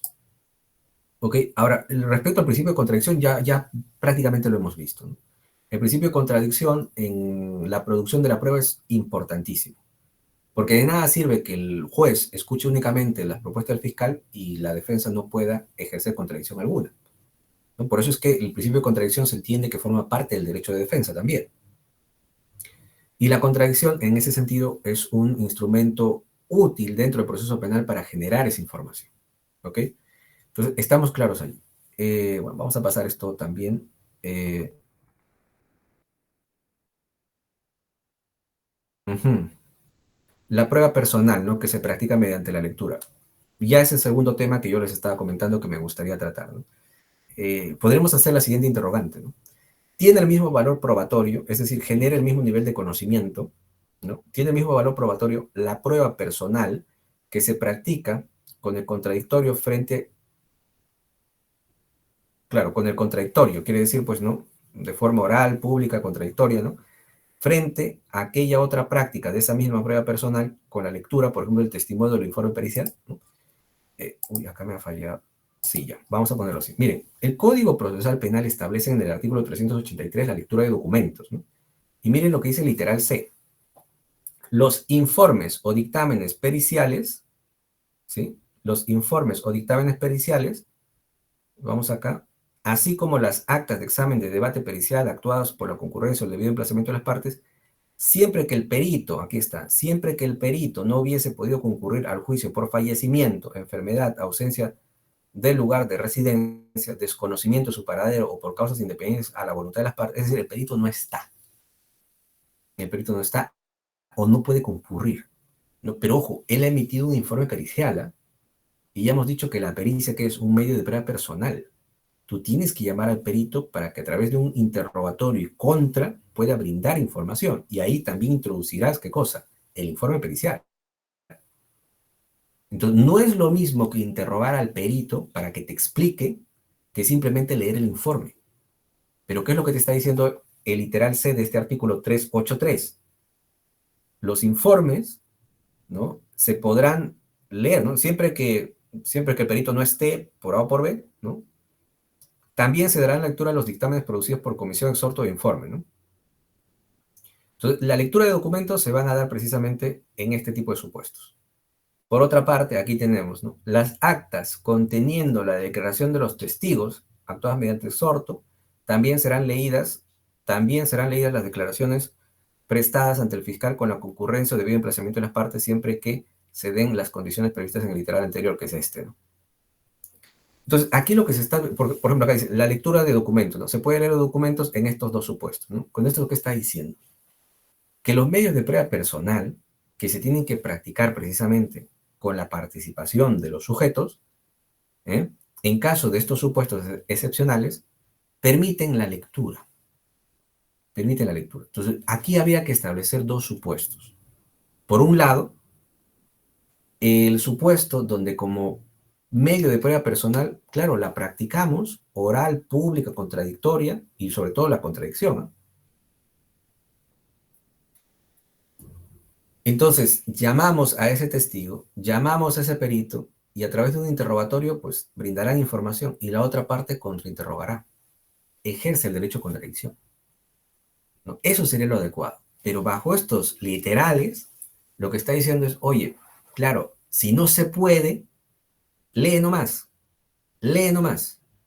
Lee el informe y lee la declaración o lee el testimonio documentado. La pregunta es, ¿tú puedes contradecir un testimonio documentado? Si decimos aquí que los principios para generar conocimiento durante la realización de una audiencia son entre ellos el principio de contradicción más importante, la lectura del informe pericial, la lectura de un testimonio documentado, ¿te permiten contradecir? No puedes generar conocimiento de forma adecuada si es que no te permiten la contradicción. Está clarísimo. ¿Qué es lo que pasa en la práctica? Y precisamente aquí, por ejemplo, el profesor Celis Mendoza, y con ocasión un estudiante de la maestría me comentaba, me dice, pero doctor, la verdad, el código lo permite, ¿no? Y ese también es un problema, ¿no? Porque si atendemos a las bases epistémicas, vamos a comprender cuál es el sentido que le podemos dar a estos artículos. ¿Mm? Y claro, me comentaban, por ejemplo, que cuando y esto también es un problema institucional, vamos, miren, yo no sé si ustedes lo han vivido o tal vez estarán enterados, pero es que es una realidad que no hay peritos. Es una realidad preocupante. Miren, hay casos que están en diligencias preliminares donde ya vencieron los plazos. Ya vencieron los plazos. Y no se puede, bueno, la Fiscalía Superior pues ha ordenado la ampliación de la investigación. ¿Por qué? Porque quiere que se realicen las pericias donde no hay peritos para que las practiquen. Y eso es un gran impedimento al desarrollo del proceso y dentro también del criterio del plazo razonable, ¿no? Entonces, miren, bueno, acá un poquito también viendo esos aspectos, está circunscribiendo a razón de que el perito ha fallecido o no puede precisamente asistir, ¿no? Por ejemplo, porque puede estar practicando una pericia en provincia. Es que al no haber peritos, los peritos están altamente demandados. No pueden atender todos los casos y puede atribuirse todo este problema precisamente a, a nuestro propio Estado. Lastimosamente, esos defectos finalmente cobran factura a los investigados. Y esto es una realidad. Entonces, me comentaban en ciertos casos donde los peritos precisamente no podían concurrir, no necesariamente porque hayan fallecido, sino porque, claro, están en provincia atendiendo otros casos y también tienen muchos otros casos y no les va a dar tiempo precisamente para concurrir a juicio. Y eso ya que previamente han coordinado, les han agendado, les han dicho que tal fecha se va a programar para que puedan participar, etc. ¿Te das cuenta?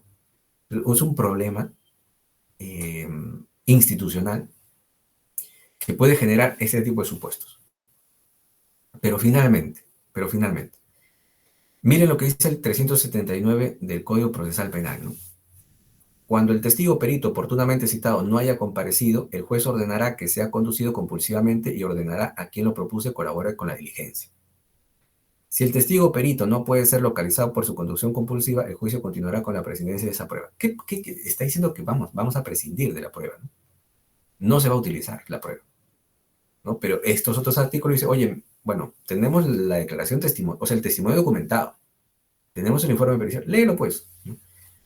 Y yo creo que está bastante claro comprender que no es lo mismo pues hacer un interrogatorio, un contrainterrogatorio al perito o al testigo que simplemente leer el informe, porque no se puede contradecir un informe, pues. No se puede contradecir una declaración, un testimonio documentado. Creo que está claro. Y creo que ya saben también por qué lado voy. Las razones epistémicas precisamente no pueden generar un conocimiento alto si es que al final voy a leer este informe o voy a leer esa declaración testimonial. Habrán razones epistémicas que sí justifiquen una condena si es que yo evidentemente puedo oralmente interrogar y en ese ejercicio de la contradicción puedo contrainterrogar a esos testigos o a esos peritos. Entonces, esto nos conlleva a algo, ¿no? A hablar sobre la prueba de referencia o la prueba secundaria, ¿no? ¿Por qué? Porque la prueba de referencia, desde luego, en este tipo de casos, por ejemplo, a través de la sola lectura, a través de la sola lectura, conllevaría, bueno, acá hay una cita del profesor Celis Mendoza que me parece precisa, ¿no? La prueba de referencia tiene un valor epistémico disminuido y cumple solamente una función corroborativa de una prueba actuada en el plenario y juzgamiento oral. ¿Qué quiere decir esto? Ok, hemos querido practicar la pericia, hemos llamado al perito, no está. ¿Qué hacemos? Y es lo que me decía precisamente una de las estudiantes de maestría. Como no está, vamos a leer la pericia, pues. Y con la pericia, doctor, hemos condenado. Y la pregunta es, ¿realmente, en un sentido epistémico, la lectura del informe pericial tiene un valor probatorio suficiente como para justificar una condena donde el perito no ha ido a declarar y no se le ha podido contradecir? Lo cierto es que no. Entonces, establezcamos criterios.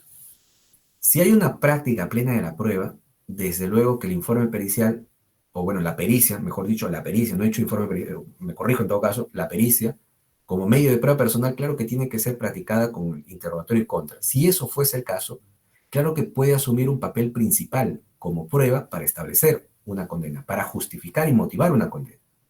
Pero si lo que he hecho en realidad es leer un informe pericial y no he garantizado el contexto para la producción adecuada de información, simplemente lo he leído, no puede ser estimado como una prueba principal, tendría que ser una prueba de referencia, que puede sí ser utilizada como una prueba secundaria para corroborar pruebas principales, pero nunca la podré utilizar como prueba principal. Y es por eso que en atención al principio, a estos principios, y sobre todo el principio de contradicción, es que damos precisamente razones epistémicas para decir que estos literales, podrían evidentemente practicarse, pero no tienen el mismo resultado probatorio, pues. A lo único que pueden aspirar es a pruebas de referencia, a pruebas secundarias, que corroboren otras pruebas principales, sí, pero no vas a sustentar una condena en atención a estos medios de prueba que no han garantizado precisamente la producción de información en atención a estas razones epistémicas de forma adecuada. ¿Sí? Bueno, esos eran los dos puntos que quería comentar, chicos. Yo tengo... Ok, vamos, a ver si hay alguna pregunta o algo, yo quedo atento, ¿eh? Muchas gracias por la atención. Bueno, muchas gracias, doctor Camarena. Ha sido una disertación amplia, ¿no? Respecto a la prueba desde ese carácter epistemológico. Y bueno, incidiendo en problemáticas en específico que seguramente ya los asistentes tendrán algunas preguntas también para realizar. Por el momento le daremos pase a Jorge Mancilla en primer momento para que en su calidad de panelista pueda realizar algunos comentarios y o preguntas hacia el expositor. Sí, muchas gracias, Diego. Profesor Gerson, buenas noches, buenas tardes, Jorge. perdón. Tenemos clase luego, Muy Jorge. buena su presentación. Sí, profesor, tenemos clase luego. Coincidentemente nos hemos encontrado aquí, ya nos vamos a encontrar luego en la clase. Pero ratifico lo que ha dicho Diego, que su ponencia ha sido muy edificante y pues qué bueno que se parta esta ponencia con el módulo, ¿no? Que justamente estamos llevando el tema bases epistemológicas de la prueba y elementos de convicción. Es un tema muy, muy interesante.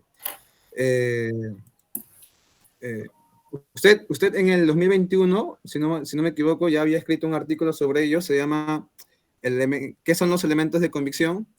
Una aproximación a su carácter probatorio, ¿no? Y usted hace un análisis sobre la postura que tiene el Acuerdo Plenario 1-2019, ¿no? Si bien ellos abordan justamente el tema de estándar de prueba, que también usted lo ha desarrollado en la ponencia, también se rescata esta noción de elementos de convicción, ¿no? Y lo que la Corte consideró, ¿no? Como elementos de convicción era que se entendían como un tema de juicio de probabilidad, ¿no? Entonces usted hace sus comentarios al respecto, ¿no? Entonces, me parece interesante porque lo señala también en esta ponencia y hace su distinción, ¿no? Que un conjunto de elementos de investigación van a ser, al final, elementos de convicción, ¿no? Para el fiscal o para el juez de investigación preparatoria, ¿no? Ya dependerá de ellos, ¿no? Si es que llega a ser un elemento de prueba, ¿no? Me parece interesante. Sin embargo, me gustaría también hacerle algunas preguntas al respecto, porque si bien entendimos qué es un elemento de convicción y qué lo distingue, por ejemplo, de un elemento de prueba, el tema del estándar de prueba, que también usted resaltó, ¿no? hay cierta incertidumbre, ¿no? De cómo objetivizarla, ¿no? Porque hay bastante debate dogmático de Ferrer, ¿no? También de, de Nieva, González de Ayer, hay un montón de debate, y pues al fin y al cabo no se sabe, ¿no? Cómo materializarla, y ya Ferrer en su libro Pruebas sin convicción ha tratado de racionalizarla mediante criterios, ¿no? Mediante criterios, y ya la Corte Suprema también ha establecido o ha usado algunos de los criterios de Ferrer en su sentencia, ¿no? Entonces, me gustaría hacerle unas preguntas al respecto. Eh, por ejemplo, eh, eh, ¿qué, qué, ¿cuál es la diferencia, doctor, entre los elementos de convicción y la íntima convicción, ¿no? Que se señala en la doctrina, ¿no?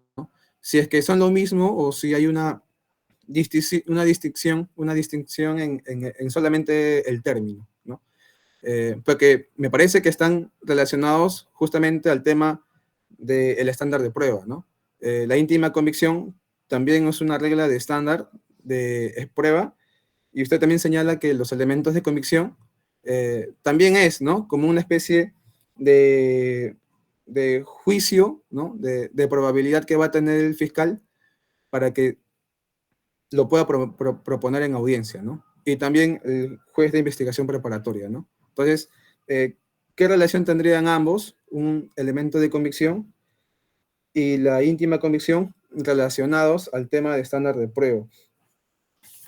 Y también me pareció interesante sobre el tema de la oralidad, porque quizá yo también ya lo señalé en sus clases, profesor, pero justamente había comentado hace poco que, que respecto al tema de la oralidad, Nieva ya había mostrado una crítica, ¿no? Sobre todo el tema procedimental de la oralidad, ¿no? En las audiencias. Él critica precisamente las prácticas de pruebas testifical, ¿no? Que más allá de una mera corroboración que se hacen en las audiencias, lo que debería hacer, y justamente critica, es que la práctica que se hacen en las audiencias de juicio oral no serían tan útiles, ¿no? Respecto a las pruebas testificales, porque solamente servirían como una especie de, según él, teatro y corroboración, ¿no? En cambio, él, más que el tema de la oralidad, propondría un procedimiento de escritura, digámoslo así, en donde puedan participar peritos para que estos puedan obtener la declaración de los testigos y víctimas, y ya en audiencia de juicio oral hacer las lecturas correspondientes, ¿no? Así habría mucha más credibilidad y posterior a una validez mucho más eficiente, ¿no? Distinto, por ejemplo, de un testigo víctima que acude, ¿no? A audiencia de juicio oral, porque ahí, si bien va a haber examen, contraexamen, los resultados como que podrían ser más de persuasión, ¿no? Porque el factor persuasivo que puede tener la defensa o el fiscal pueden generar justamente que la valoración que haga el juez no sea quizá de manera epistémica, ¿no? Sino más de persuasión, ¿no? Y lo que justamente quiere la epistemología es que se racionalicen, ¿no? La práctica y valoración y la motivación de las pruebas, ¿no? Entonces, ¿qué opina al respecto, ¿no? Y justamente sobre el tema de contradicción, eh, si es posible contradecir un testimonio documentado, bueno, yo creo que sí, incluso cuando se practican en ausencia, por ejemplo, de la defensa, ¿no? Porque si es que se quiere partir desde un punto de vista epistémico, conocer la prueba, quizás la exigencia de que esté una defensa técnica en la práctica de prueba puede generar demoras, ¿no? Problemas formales, y la verdad llega a dilatarse, ¿no? Porque a veces el factor tiempo puede generar que la verdad no se conozca, ¿no? De manera apropiada. Entonces, y esto, por ejemplo, me puedo referir al tema de detenciones, ¿no? A veces se detiene a las personas y lo que se exige, por ejemplo, es que esté la defensa, ¿no? Pero ya la Corte Suprema ha señalado que no es exigente, por ejemplo, que esté la defensa, ¿no? Sino que se puede prescindir la defensa argumentándose esta sentencia de la Corte Interamericana de Derechos Humanos Alcaboja y Tajira, ¿no? Y de la misma manera también se puede hacer en las audiencias de juicio oral, ¿no? Que se podrían prescindir en algunas ocasiones de contradicción, siempre y cuando se prepondere la búsqueda de la verdad, ¿no? Más que la contradicción. Entonces, profesor, esas serían mis interrogantes.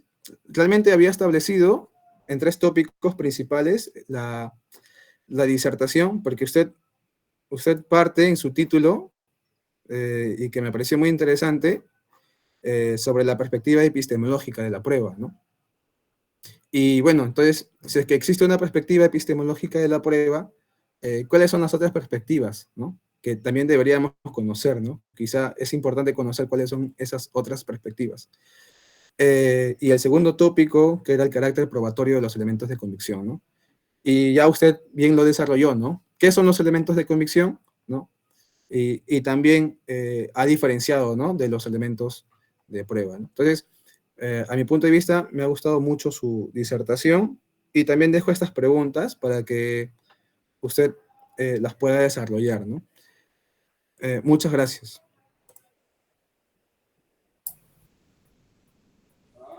Sí, doctor, le cederíamos el uso de la palabra. Ok. La verdad si es que yo tengo que ser el que agradece, en verdad, por permitirme estar aquí. Hay algunas cosas que, desde luego, siempre requieren, ¿no?, este tipo de debates, por eso también hay un contradictorio. Y claro, me permiten a mí exigirme y profundizar en otros temas. A ver, respecto, vamos a atender las preguntas. Yo he identificado 3, ¿no? ¿Cuál es la diferencia entre el elemento de convicción y la íntima convicción, ¿no? Yo asociaría este concepto de íntima convicción a estos sistemas decimonónicos, ¿no? Donde los jueces, digamos, llegan a formar un grado de convicción, pero que finalmente no los motivan, no los expresan, ¿no?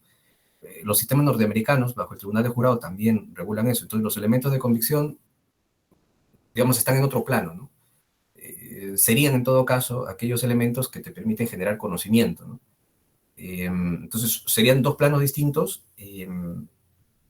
Por tanto, no cabría una posibilidad de establecer características comunes o diferenciarlas, ¿no? Los elementos de convicción tienen ese énfasis, tienen ese carácter probatorio, como dice González del Río y como dice el profesor San Martín también. Ahora, si ese carácter probatorio, por ejemplo, permite la justificación de un auto de prisión preventiva, claro, es deber del juez motivarlo, ¿no? Si fuera en un sistema de íntima convicción, simplemente se quedaría allí y el juez no motivaría. ¿Ok? Respecto de la oralidad, sí, yo me acuerdo, inclusive estuvimos conversando un poco de eso sobre Nidal-Fenol. Yo la verdad que me ratifico, ¿no?, en el hecho de que hay principios que nos permiten, por ejemplo, en el sistema de audiencias, generar conocimiento. Y en ese sentido, el testimonio es un medio de prueba personal. El hecho de que esté presente el testigo allí para que pueda haber un contradictorio es lo que permite la generación del conocimiento. A ver, que hayan peritos, desde una perspectiva a través de la psicología del testimonio, que ratifiquen esa información, creo que en el ámbito del derecho se puede proponer, ¿no? Pero, claro, la pregunta podría caer también en ese sentido, ¿no? Tenemos peritos que puedan hacer este tipo de prácticas, ¿no? ¿Y cuáles serían, en todo caso, los criterios que tendrían que seguir esos peritos para que luego esto se pueda leer, ¿no? Ahora, nada niega que haya preparación, por ejemplo, para los testigos, ¿no? Los testigos son preparados, en el buen sentido, para que brinden información en el juicio oral. Y esa preparación, claro, que tiene que incidir, no en un sentido, como les digo, negativo, es decir, no le voy a decir al testigo qué es lo que tiene que decir, contradiciendo lo que ha podido percibir, ¿no es cierto? Pero sí que se le puede orientar el orden, la estructura, la secuencia, ¿no?, de tal manera que la información que brinde sea la que justamente requiera el juzgador para su valoración. Y en ese sentido, la contradicción finalmente es lo que va, a mi modo de ver, revertir ese efecto persuasivo de la práctica de la prueba. Porque, claro, un testimonio bien practicado, por decirlo así, bien preparado, puede dar en efecto una impresión. Pero para eso está el contradictorio, pues, para advertir aquellos otros aspectos que tal vez esa preparación estaba ocultando. El contradictorio en ese sentido, el principio de contradicción, va a garantizar una mejor producción de la prueba. Tiene el testigo, por propia naturaleza, que concurrir a la audiencia, a mi modo de ver. Y a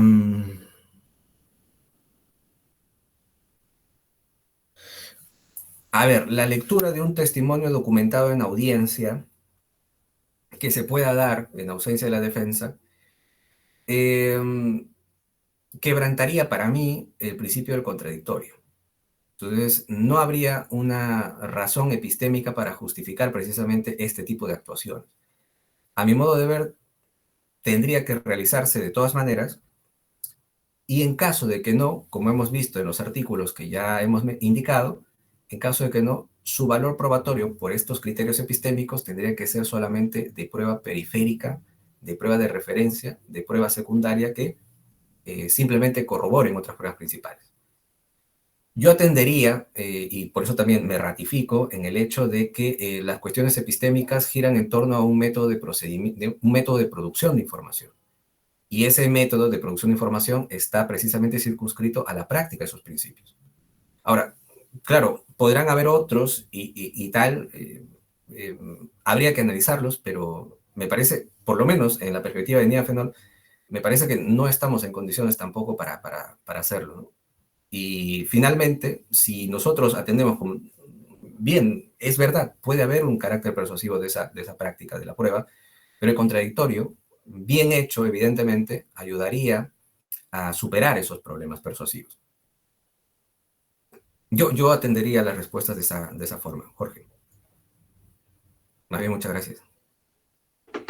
Listo, doctor. Muchas gracias por responder a las preguntas realizadas por Jorge Mancía en calidad de panelista. Pasaríamos a un segundo bloque, mientras voy consultando el horario de la clase para calcular, ¿no? Ello.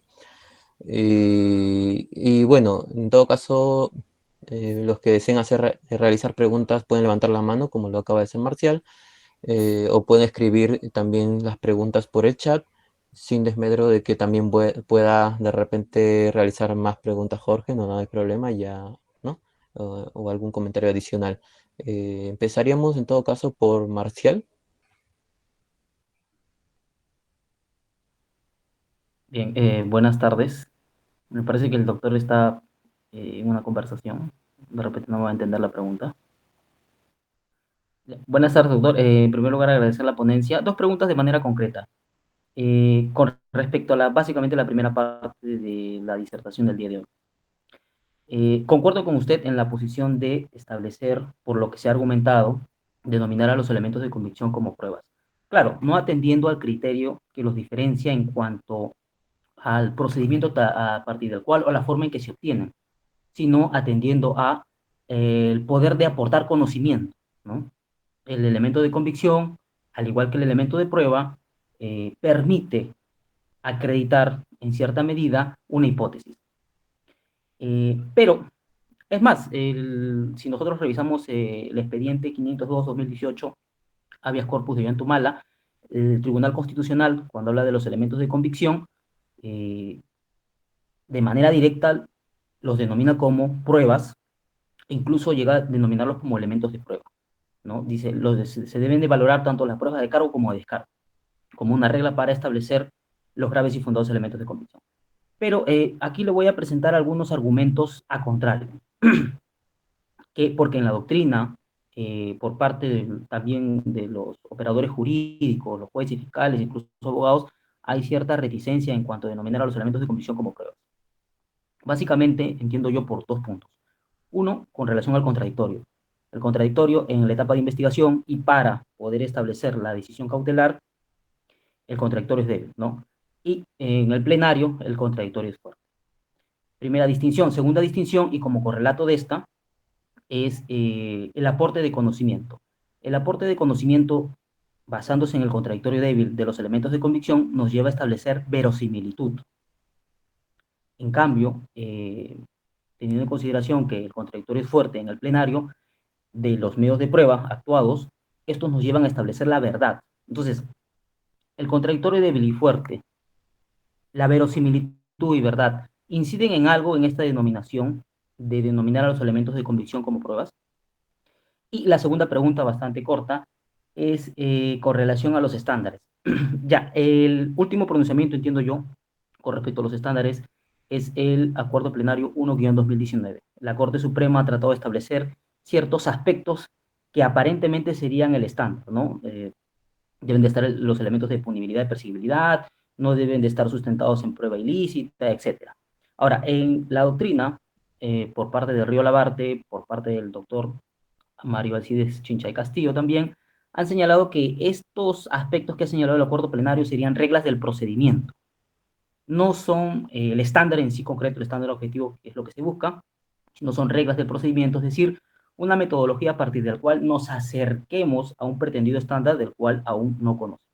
¿Usted concuerda con esta apreciación? Esas serían mis dos preguntas.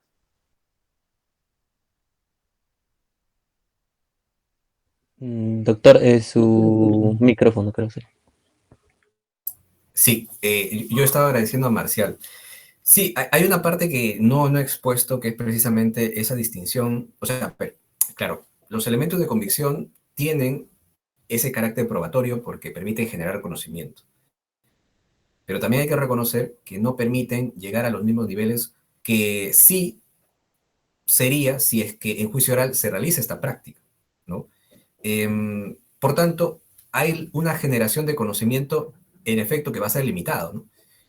Sabemos, y lo más claro, en una audiencia de prisión preventiva, no se llama al testigo para que se pueda interrogar y contrainterrogar, se lee la declaración testimonial.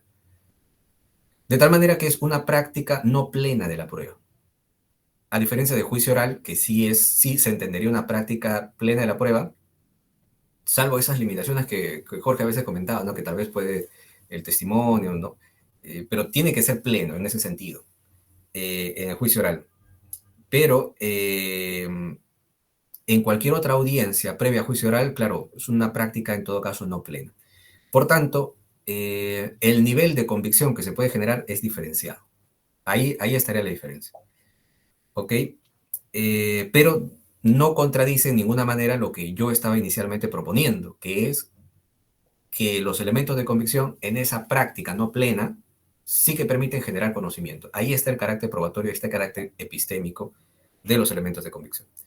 Y por otro lado, los estándares de prueba, claro, en esta sentencia plenaria y recogida en el acuerdo plenario, de hecho esta imagen, si mal no recuerdo, es de ese acuerdo plenario, la que compartí, yo también considero que no son los estándares de prueba. Miren, yo les decía a un inicio que Ferrer Beltrán hacía referencia a que las Cortes Supremas, entre ellas la de Chile, Colombia, y ahí mencionó Perú, hacían esfuerzos por establecer estándares de prueba. Pero lo cierto es que si Ferrer viera esto, a mi modo de entender, también diría que no son precisamente reflejos de los estándares de prueba.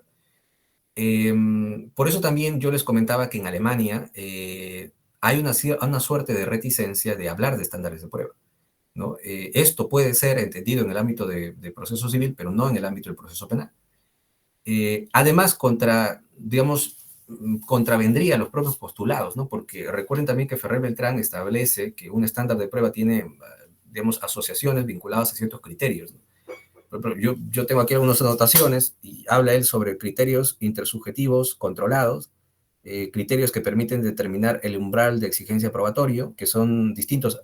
A mí me parece que estos son, en todo caso, bajo esa perspectiva alemana, son supuestos niveles que te permiten llegar a través de las reglas de la lógica, de la ciencia y de la experiencia.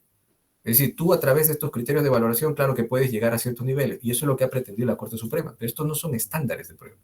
Y otro tercer criterio decía, pues, una probabilidad inductiva. Sobre esos 3 criterios es que se puede sentar las bases de un umbral probatorio, que no es este. Por eso, al inicio yo les comentaba, ¿no?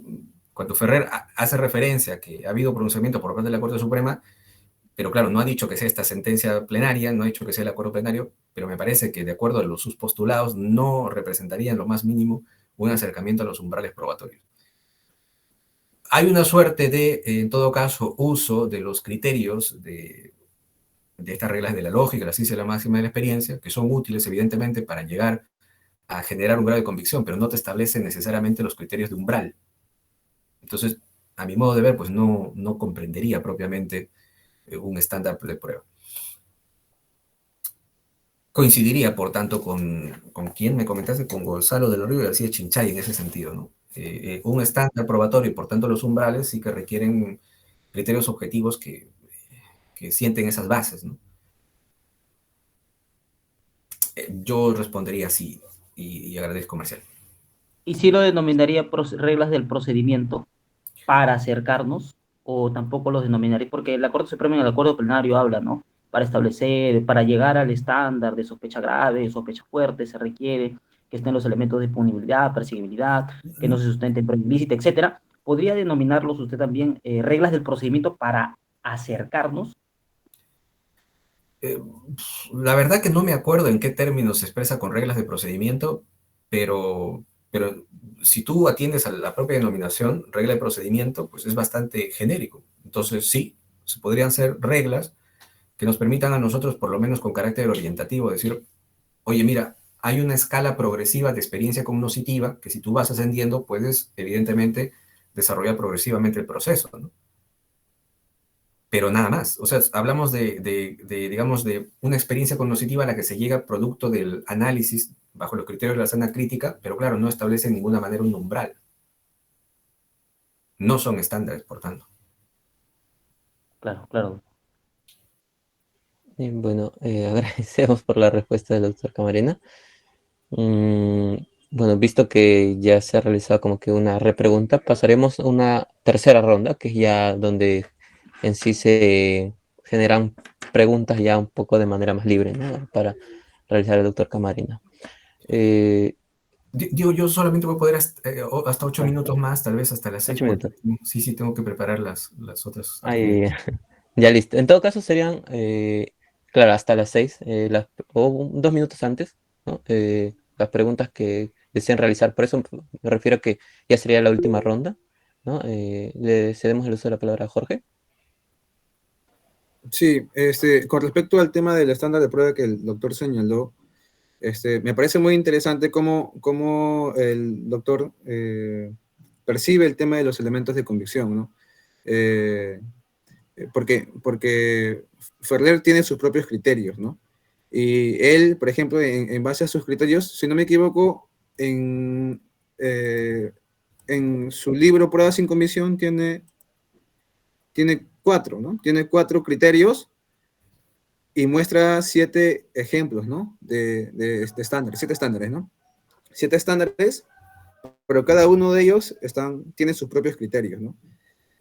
Sin embargo, en cada uno de esos estándares que muestran, los criterios varían, ¿no? Respecto a la exigencia, ¿no? Respecto a la exigencia. Y pues, él señala que se deben de también tener otros criterios, por ejemplo, el tema de riesgo, ¿no? El tema de riesgo, que creo que es un tema más de política criminal, que deben tener más que nada los legisladores, pero ¿cómo usted, profesor, valora o razona a los propios elementos de convicción? O sea, ¿cómo es que el fiscal o el juez de investigación preparatoria llegará a esa convicción que usted señala, pero que sea también determinado por otra persona, digamos, un abogado defensor? Digamos, yo como juez de investigación preparatoria, percibo los elementos de convicción, ¿no? Me convenzo, bueno, ya, prisión preventiva. Pero no, es subjetivo, no sé, es subjetivo y no podría usted, por ejemplo, como abogado defensor, señalar, no, usted, Jorge, no ha tenido en cuenta este tal criterio, ¿no? Porque no se puede materializar este convencimiento que ha tenido el juez de investigación preparatoria. Ferrer lo que ha hecho es racionalizarlo, ¿no? O sea, ver qué criterios se están dando para que el juez pueda llegar a ese estándar de suficiencia probatoria. Usted, por ejemplo, profesor, ¿cómo hace, ¿no? O también aplica criterios para señalar que con todos estos elementos de investigación se podrá llegar a un elemento de convicción. ¿Ha podido racionalizarlos así de manera de Ferrer o aún hay todavía ese reto? Sí, yo creo que ahí está el tema, ¿no? Yo creo que ahí está el tema. Mira, yo en verdad no es que pretenda sustentar acá una teoría, creo que me falta mucho para llegar a justificar algo así, pero la única forma tal vez racional es la experiencia cognoscitiva a través de los distintos estadios, ¿no? Yo creo que Ferrer hace muy bien al justificar la necesidad del desarrollo de umbrales probatorios, ¿no? Porque es lógico. Mira, ¿cómo nosotros podemos llegar a cuestionar lo que tú dices, ¿no? ¿Cómo podemos llegar, por ejemplo, el juez dicta una prisión preventiva, ¿no? Pero si nosotros decimos, oye, pero no has llegado realmente a ese umbral que se requiere para dictar una prisión preventiva. Pero si no hay ni siquiera esos criterios para definir cómo llegamos a ese umbral, ¿cómo le vamos a cuestionar al propio juez, vía apelación sobre todo, que ha llegado o no ha llegado a ese estadio? ¿Y cómo la sala superior va a decir, pues claro, si ese juez ha llegado o no ha llegado? Y precisamente ahí está el tema, ¿no? La necesidad se advierte, y lo hace bien Ferrer, pero me parece que ya la justificación a través de criterios objetivos, eso es, no sé, bastante, vamos a decirlo, bastante difícil, ¿no? En todo caso, yo a lo que sí recurriría, Jorge, mira, es a que a través de los elementos de convicción, claro, generemos un determinado grado de conocimiento aplicando los criterios de la sana crítica, ¿no? La lógica, la ciencia y la máxima de la experiencia, pero claro, sobre todo a nivel fiscal, empezar a desarrollar un programa como el que se ha indicado aquí por la Corte Suprema, un programa de desarrollo de experiencia cognoscitiva, secuencial, progresiva, ¿no? Entonces, claro, si vamos a atender una escala, puede ser que el fiscal inicialmente aperture, ¿no? Porque, claro, tiene algo referencial, ¿no? Pero lógico, coherente para iniciar una investigación. Entonces, así va desarrollando. Pero esa sería, en todo caso, ese sería el criterio a través del cual uno puede decir, por ejemplo, si, bajo este mismo criterio, ¿no? Si impongo prisión preventiva es porque previamente he tenido un nivel cognoscitivo de experiencia vinculado a la acusación, porque acá nos dice que la acusación primero tendría que darse como nivel de sospecha para que luego yo pueda, progresivamente hablando, aplicar la prisión preventiva. Por eso es que yo les decía, a mí me parece contradictorio que en un caso práctico se formalice la investigación, se pida prisión preventiva y se disponga prisión preventiva, pero yo no tengo ese grado cognoscitivo anterior que sí me exige, en todo caso, estas referencias sentadas por la Corte Suprema, ¿no? Yo en realidad atendería eso. A nivel cognoscitivo, a través de los elementos de convicción, voy sentando mis propios umbrales en atención al caso concreto y en función de ello voy, evidentemente, y de forma progresiva, accediendo a los distintos, a las distintas etapas, ¿no? Del proceso y en ese sentido también con la prisión preventiva.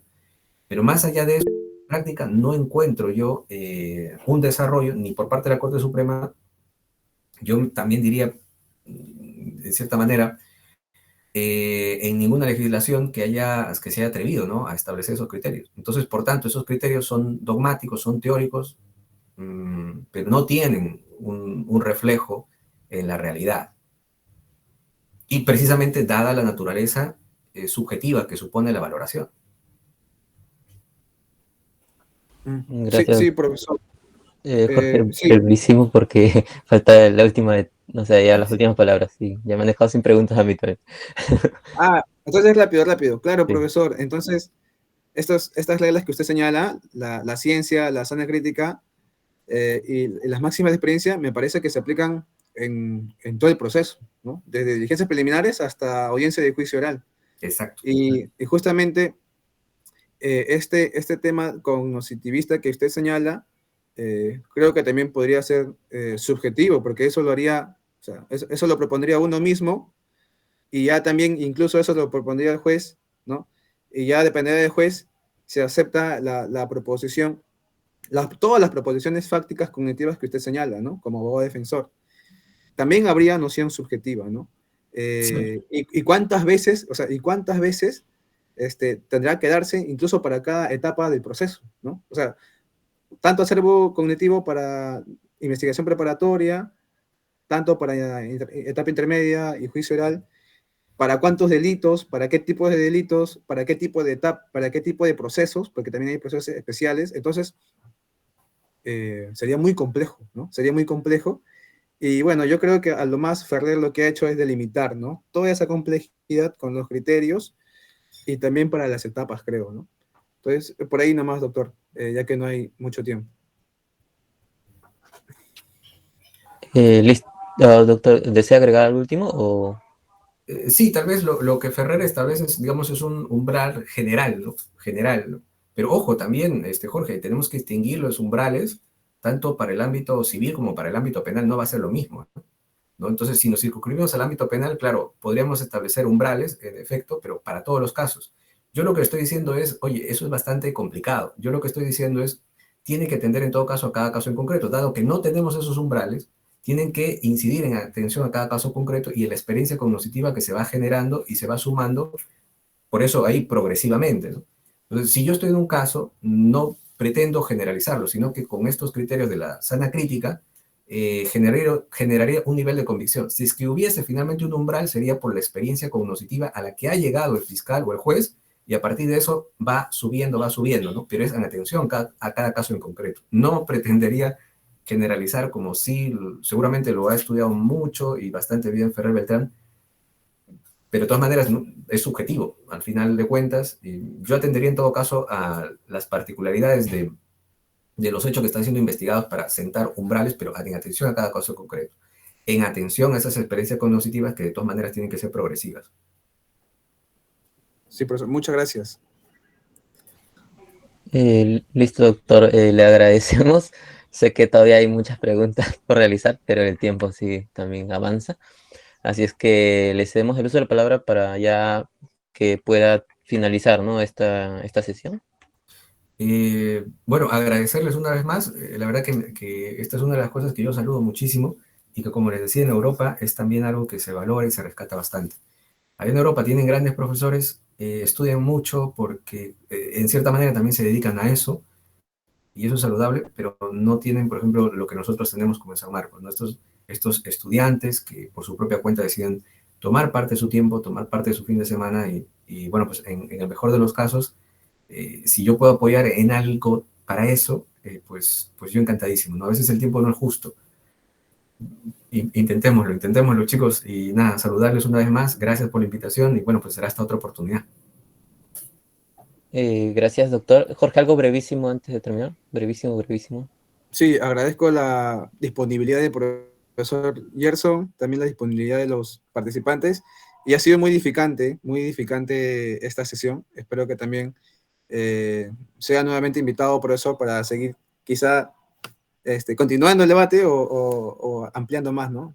Eso es todo, Diego, y también agradezco mucho la participación de todos. Listo. Agradecemos nuevamente al doctor Gerson Camarena por su predisposición, su tiempo. Sabemos que es muy limitado y a pesar de ello nos está brindando, ¿no? un sábado. Así es que muy agradecidos. También a Jorge porque sé que se ha preparado muchísimo para esta sesión y a todos los asistentes también por sus preguntas. En todo caso, los invitamos ya para la siguiente sesión el sábado que viene, ya sobre prueba testimonial. Eso sería todo. Buenas tardes. Gracias. Gracias, chicos, un abrazo, hasta luego, me despido ya. Chao, chao.